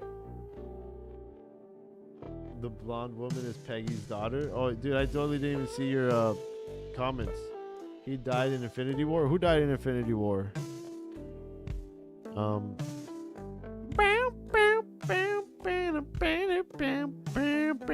What the hell is Lawrence Fishburne doing in here? I don't even know. I don't even know who he played. No. He was in Ant-Man and the Wasp. He was the giant man. Oh, the black guy is Shocker in Homecoming? No way. Oh shit, I didn't even realize that. Lawrence Fishburne, he played like Giant Man or something, right? Alright, Lawrence, I'm gonna give you a B. Just because I didn't know who you played as, but you're Lawrence Fishburne, sir, so fuck it. You're Lawrence Fishburne, so fuck it. I'll give you an A. Alright. This guy, oh god. I don't know who the your face is recognizable. You were in The Hateful Eight, but I don't know what the fuck you played as, so I gotta say who. This guy, God, I'll put him in woke Marvel. Who the fuck? What? The random ass. Oh, is this the Prowler? Is that the Prowler? Doesn't. I thought the Prowler was supposed to be black. So instead of, you know, making a white character black, they made a black character white with a Prowler. Let's see who's in woke Marvel. Bruce Banner is in woke Marvel. Captain Marvel's in woke Marvel. Falcon's in woke Marvel. Ancient One, the Skrulls, the Asian fat kid, Ziganda, Mary Jane, the Indian Flash Thompson, and Timu Captain America. Yeah. That is woke Marvel. I don't know who the fuck these people are. I don't know who they played as. Maybe I did, but I also said who cares. You know what I mean? And this is my S tier. Oh yeah. Pretty good S tier, honestly. We got Peggy Carter, Mantis. Mantis should have been a B or something, honestly. I don't know. I think I fucked up. I think I made a mistake with Mantis. But we got Winter Soldier, Captain America, Coulson, Ego. Fucking I always want to say Leonard Nimoy. Fucking what's his name? This fucking what's his name? Fuck. Forgot. Anyways, we got Drax, Hulk, Thor, Fury, Rocket, Stan Lee, RDJ, the Vulture, Michael Keaton, the Mexican dude, Jake Gyllenhaal, Big Titty Lady, Average White Soccer Mom, Hamdall, Natalie Portman, and Hot Aunt May. Yeah, that's a team. That's literally a team. I don't know who the fuck this guy is, so I'm sorry. Bro, dude, stop trying to make me laugh, bro. Who the fuck is this guy? I don't know who that is. I don't know who that is either. That's the actor that played Kim Jong-un in fucking The Interview, but I don't know what the fuck he plays. So I'm gonna skip. Okay, now we're getting into like the shows. Quicksilver? That's so ridiculous. I don't know who. Oh. Okay, yeah, I like her. And I like this outfit. Makes her look a little spicy. Like a spicy bean burrito. Taco Bell. Get your Taco Bell with code FLIFFY at checkout. Get 15% off. Imagine? Fuck yeah, I'm gonna put her in S because she's foxy. Who the hell is this chick? Alright, woke Marvel. Oh man, you know what? The Falcon deserved to be at least B or C. It was Falcon when he turns into Captain America that was woke. So I apologize. Oh, this is Bucky when he's not the Winter Soldier. He's just Bucky. Um, I'll give him like a fucking S. No B. No, you know what? I'll give him a B. I'll give him a B. Dude, come on, man. Why are you trying to make me sigh? Why are you trying to make me sigh, dude? You're trying to make me literally like say, what the fuck is going on? Why we got two little white kids? What the fuck? It's like I'm at a fucking Rothschild's auction. And like they're like, do you want these two little white boys? And this is literally their expression. They're like, eh! The one of them's like, no, take me, not him. That's dark. Yeah, I think this is woke. It's woke and dark. This little girl again. What the fuck, man? This is like a fucking Rothschild's auction. Skip. Is that it? Okay, so I guess, okay, who. Okay. And that's it. So, I don't know what that fuck that means. I don't know what the hell the percentage is. Oh, okay. So, 64% of the total went to S tier. That makes sense. I don't know who the fuck. Well, then again, 1%. What? I don't know. Maybe like my votes match 60% of people who voted in this section. I don't know. Maybe. I don't know what the fuck that means. Honestly. Total votes? I don't care. But that's my tier list for the MCU characters. It's a pretty good list. I made a little mistakes here and there. Like Mantis should have been brought down some, and Falcon should have been brought up some. But overall, I'm proud of this list. I actually do believe like these are the characters where it should be. Spider-Man is not an S tier character in the MCU. He's just not. He's not there. I don't believe it. You know what I mean? Not Tom Holland. Maybe Andrew Garfield. Definitely Tobey Maguire. But Tom Holland to me is an A-list tier character. A tier. Nothing more, nothing less. I shut up. Yeah, nothing more, nothing less, in my opinion.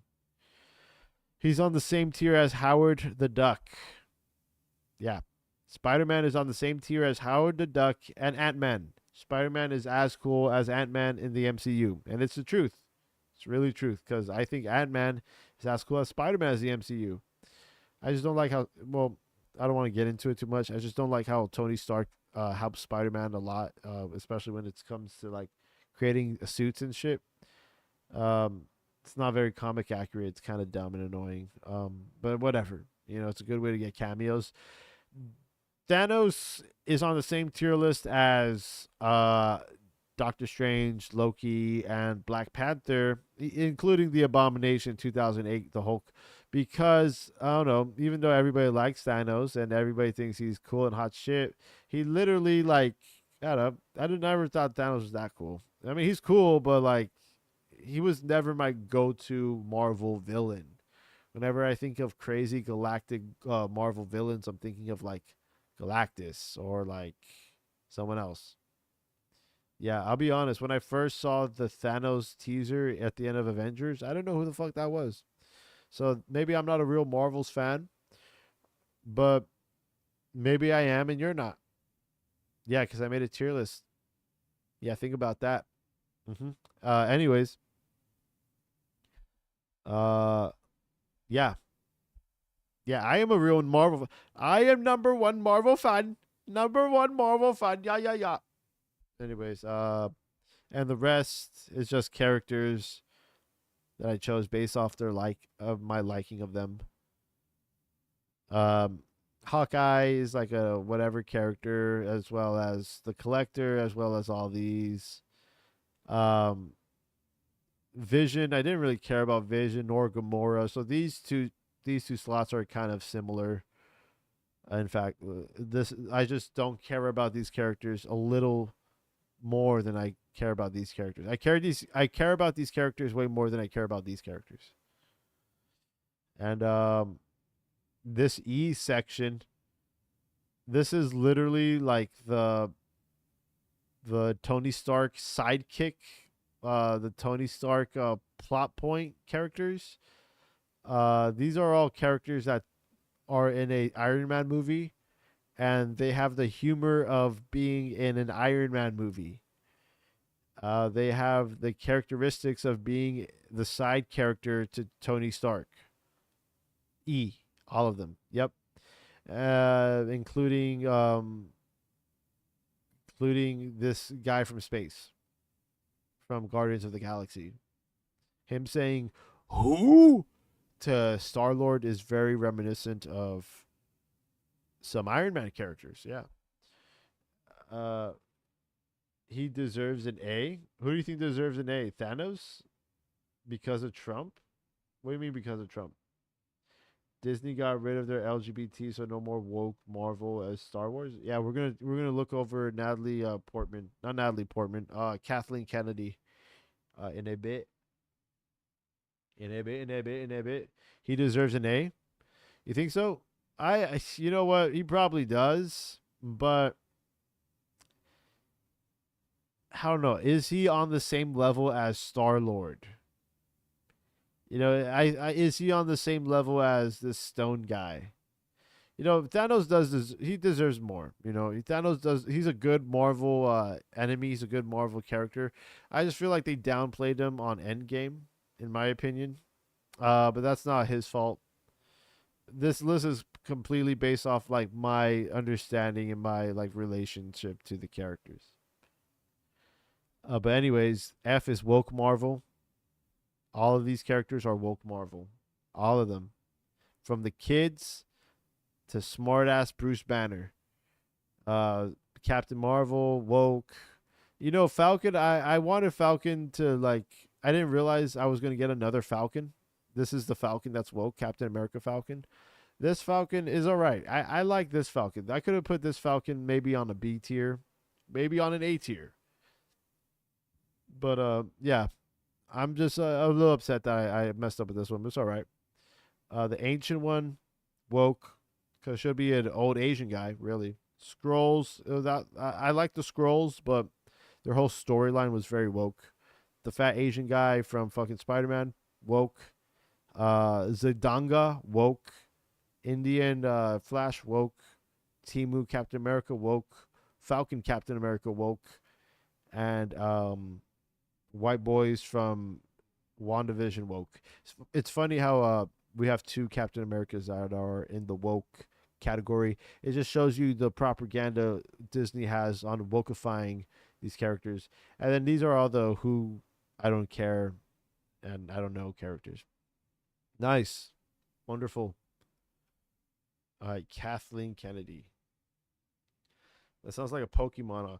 Kathleen Kennedy. Or like a wrestler. So Kathleen Kennedy is finally done. Let's watch the Critical Drinker. Slowed.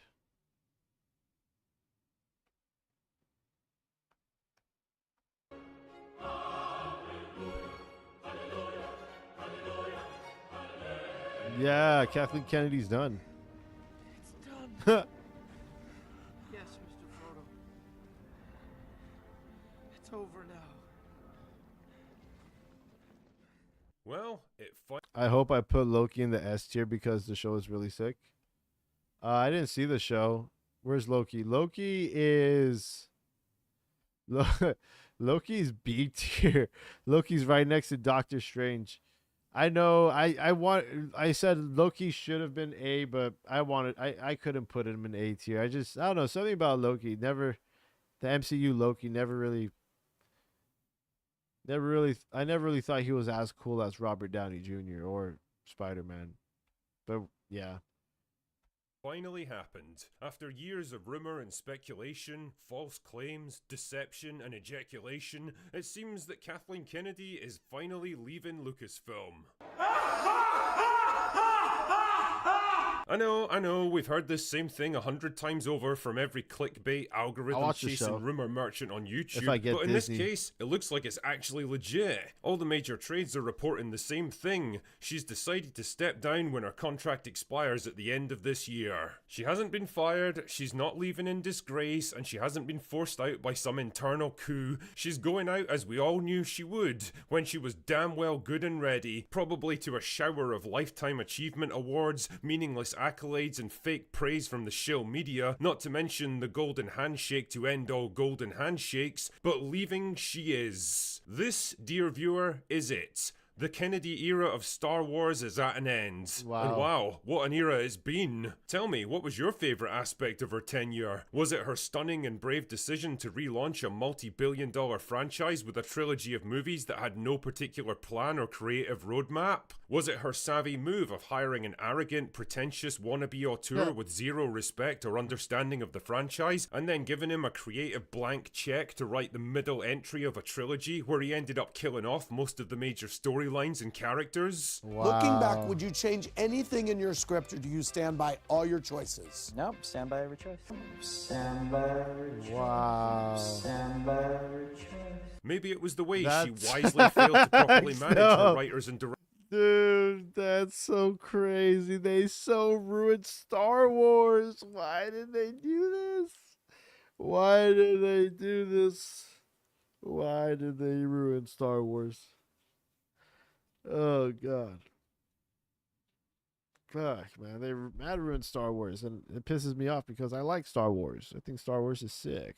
They ruined it. Whatever. Directors hiring people who were totally unsuited to the task at hand and leading to costly replacements midway through production. Was it her inspired choice to scrap the hugely popular expanded universe that had been slowly built up over decades, only to realize later that her functionally retarded story group wasn't able to come up with any good ideas of their own, forcing them to steal characters and storylines from the very media that they erased from canon? Was it the way she bravely presided over a 50% drop in revenue over the course of the sequel trilogy, not to mention the first outright box office flop in Star Wars movie history?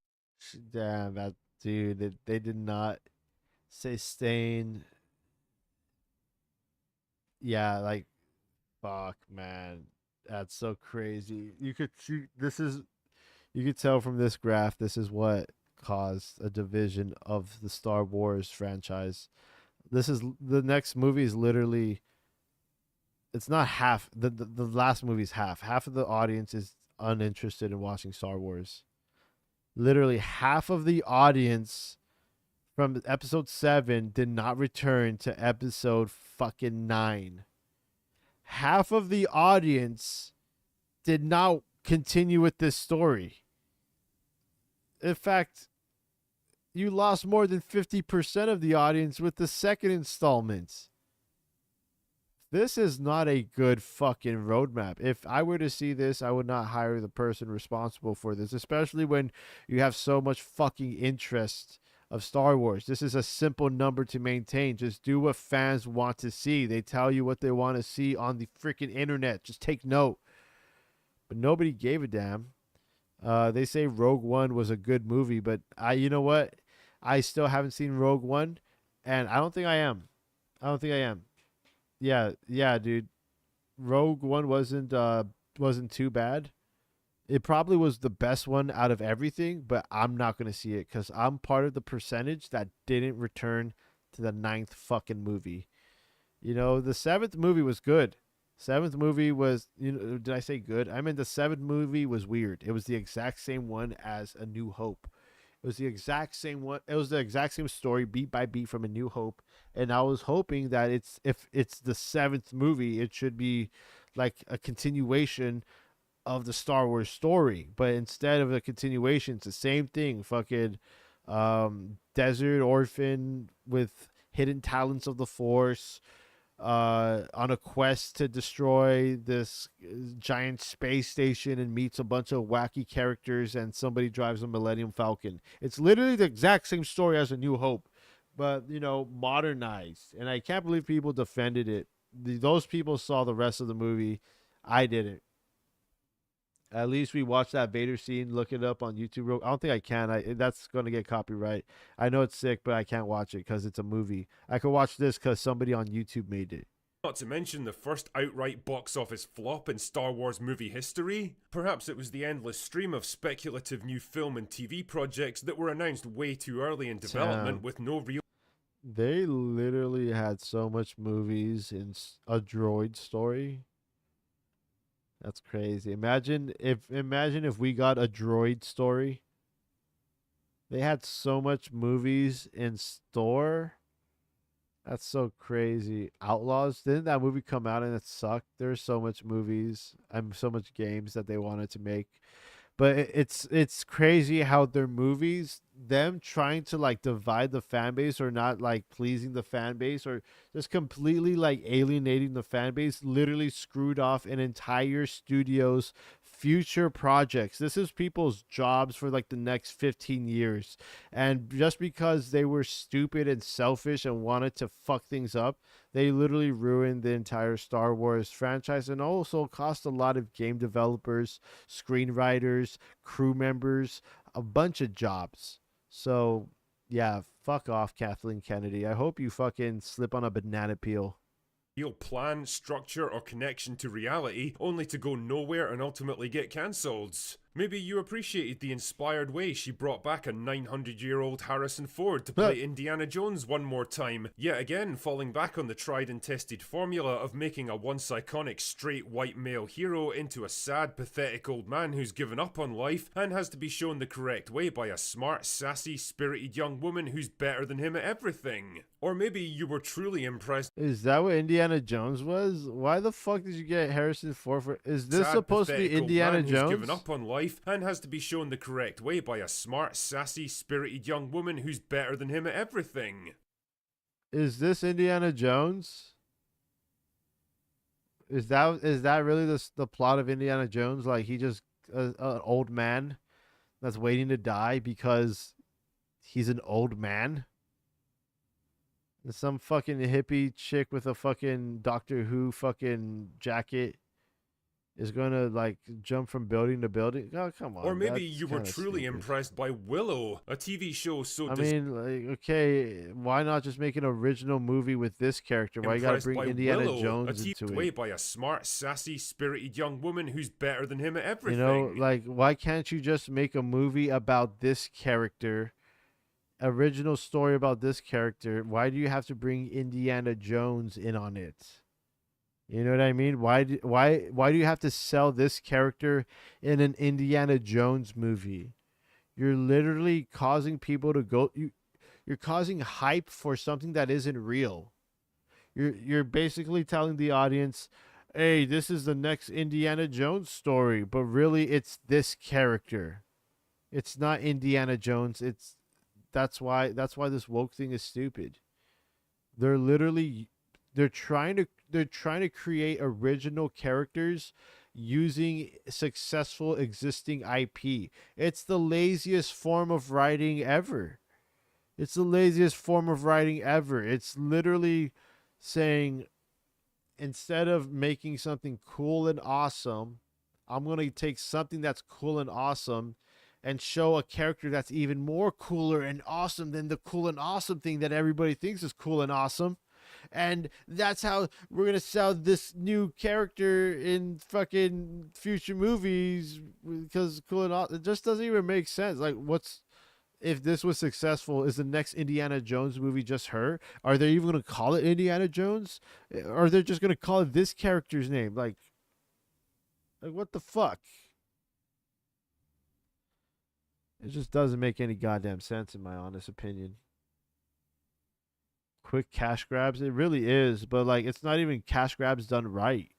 It's literally cash grabs made to piss off everyone else and only to satisfy the egos of the liberal arts students that got this fucking privileged job position. They literally get paid six-figure incomes to fucking ruin franchises. If we had better sense, we burned them to a fucking stake. But since we're good people, we don't. And you know what? They don't deserve to be burned in a stake. They just deserve to be on welfare. Or at least Section 8.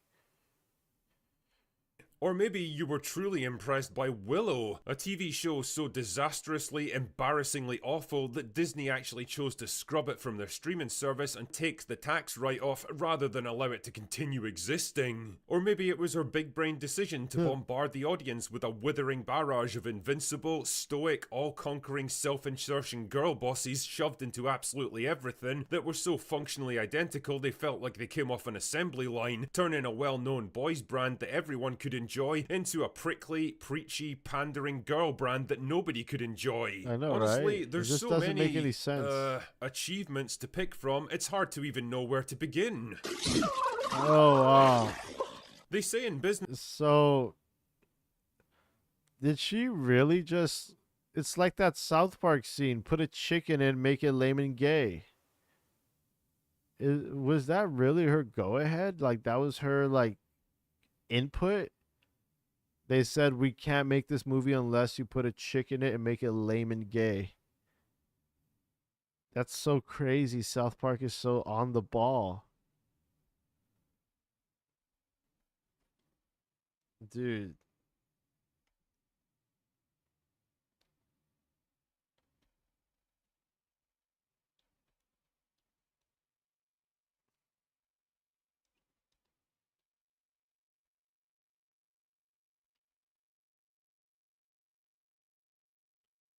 We were just discussing ideas of what to do with the new Prince Eric movie. Put a chick in it, make her gay! Yes, Miss Kennedy, some of the execs are just... That's literally Kathleen Kennedy. Put a chick in it, make it Put gay. a chick in it, make her gay! Fuck Indiana Jones! Well, then maybe we should go a different route than we did. Some of the execs are just expressing that maybe... Well, then maybe we should go a different route than we did with Indiana Jones. Fuck Indiana Jones! Put a chick in it and make her lame and gay! Fuck Indiana Jones. Put a chick in it, make it lame and gay. We did with Indiana Jones. Fuck Indiana Jones! Put a chick in it and make her lame and gay! Sure, yeah. Make her fucking lame and fucking gay. That's literally Kathleen Kennedy's input. Just put a chick in it, make it lame and gay. That people rise to their level of incompetence, and I think old Kathy here is living proof of that theory. A woman of modest talents but massive ego and ambition, who was able to ride the coattails of industry titans like Spielberg, Lucas and Marshall with a series of not particularly demanding producer gigs, and basically inherited the role of Lucasfilm president from an aging George Lucas almost by default. And this truly is where she came unstuck at last. Lacking the creative vision, the imagination, the leadership ability, or the organizational skills to properly manage a studio like Lucasfilm, she instead commissioned projects left, right and center, headed by whoever. That's true. She didn't really like have a plan. She just kind of said, let's make a bunch of ideas that will soon turn to products. And this is like the business plan of the next like fucking 10 years. Not to like fucking assure that each product would be received well. And if you put a chick in it, make it lame and gay, it's not going to be received well because this isn't a fucking chick brand. She is the real evil emperor. Yeah, she's Emperor Palpatine. She looks like it. They fell miserable at the box office. Yeah, they do. They really do fail miserable at the box office. They fucking suck ass. They suck ass so much that all of these other movies and shows and games are they will never see the light of day. They will never see the light of day just because those other movies sucked. Like what, Heir to the Emperor, Star Wars Heir to the Emperor. When are we going to ever get that? New Jedi Order, Dawn of the Jedi. When are we ever going to get Star Wars a droid story? Droid story. We're never going to see droid story ever in a billion years. For happened to be flavor of All the because Kathleen Kennedy made it lame and gay. month in Hollywood at the time, with no real understanding or thought for how they'd fit together into a larger franchise. With no particular creative drive of her own, she allowed most of these projects to meander aimlessly, letting creatives do whatever they wanted, even if it was detrimental to the franchise, and only stepping in when things spiraled out of control and it was already too late. She didn't particularly understand Star Wars or Indiana Jones or even Willow, and probably didn't give a shit about any of them. All she really wanted was to put her stamp on them, to reshape them into her image. Yeah. And well, she definitely did that. Probably not in the way she'd intended, but it won't be forgotten easily, that's for sure. Like some kind of all-consuming pop culture tornado, she rampaged through the world of entertainment, leaving a trail of broken and destroyed IPs in her wake. Damn. In a way, she became the public face of everything that people have grown to hate about modern filmmaking. The shameless strip mining of old franchises with lame cash grab sequels and creatively bankrupt spin-offs. The mean-spirited emasculation of aging male heroes and their replacement with abrasive, unlikable girl bosses. The indulgent excesses of divisive identity politics and fan baiting, and the hiring of people based on what diversity boxes they tick instead of what actual skills they have. And what really pissed people off the most was her absolute refusal to accept any kind of responsibility for her growing list of failures. Any other studio head would have been shown the door at least 5 years ago after Solo bombed at the box office, but for some reason Kennedy just seemed impervious to criticism. No matter how many times she fucked up, no matter how many franchises she ruined or how much money she flushed down the shitter, not once was she ever rebuked or demoted, and she absolutely refused to acknowledge that anything might be wrong. She just carried on smiling and showing up to premieres, acting like everything was going just great. Couldn't possibly have her take responsibility. Well, she's not going to take responsibility because that's literally like career suicide. Because if she takes responsibility and says like, "Oh yes, this is my fault, sorry," then no one's going to hire her when she gets fired, and B, she like if you have the ego, and if you have the ego to put all of the ideas into projects just because you want them, you're not going to have the ego to like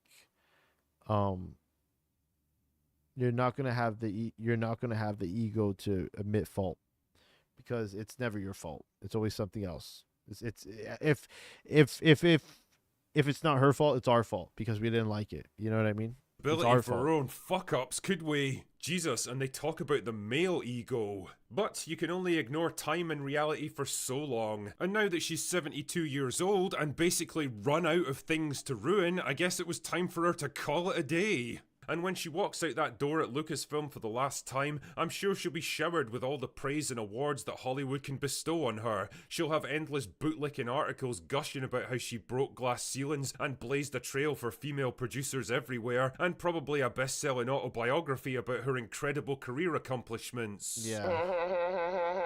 Probably not. Of dollars in revenue. It ain't gonna be Dave Filoni, that's for sure. That guy showed us exactly what he was capable of when he was put in charge of Ahsoka, and as it turns out, it wasn't much. There's no point getting rid of an idiot if you're just gonna replace them with a retard. Holy shit, that's crazy. And the thing is, even with Kennedy gone, her influence at Lucasfilm's gonna linger on like a fart in... The Acolyte's the worst Star Wars show ever? Yeah, probably is, man. I'll be honest with you. Anything Star Wars, I tune out. I'm done with Star Wars, dude. And something spectacular, amazing has to happen. They have to say like the entire Disney fucking Star Wars are uncanon. If they just say it's all uncanon and we all decide to like burn the film and never talk about it ever again and just restart it again, then I'll be like, okay, Star Wars is cool. But until that day, yeah, Star Wars is done for me, bro. I don't think they've got the balls to even attempt something like that. Yeah, I don't Sorry think so either. you had to go, but let's face it, you are a fucking waste of skin. Waste of skin, yeah.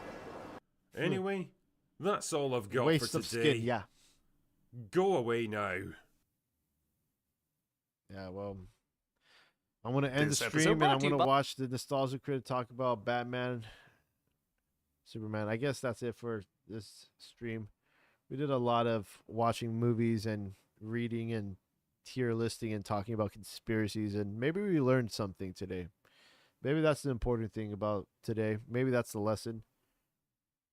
Maybe we learned something. You know, it's not every day that you wake up and you learn a thing. Usually go throughout the day remembering everything that you've always heard or whatever. I don't know. I'm trying to find it. There you go. Listen to this. Yeah, that's right. This is a Flithy stream. I'm Flithy B. I'm out. Peace.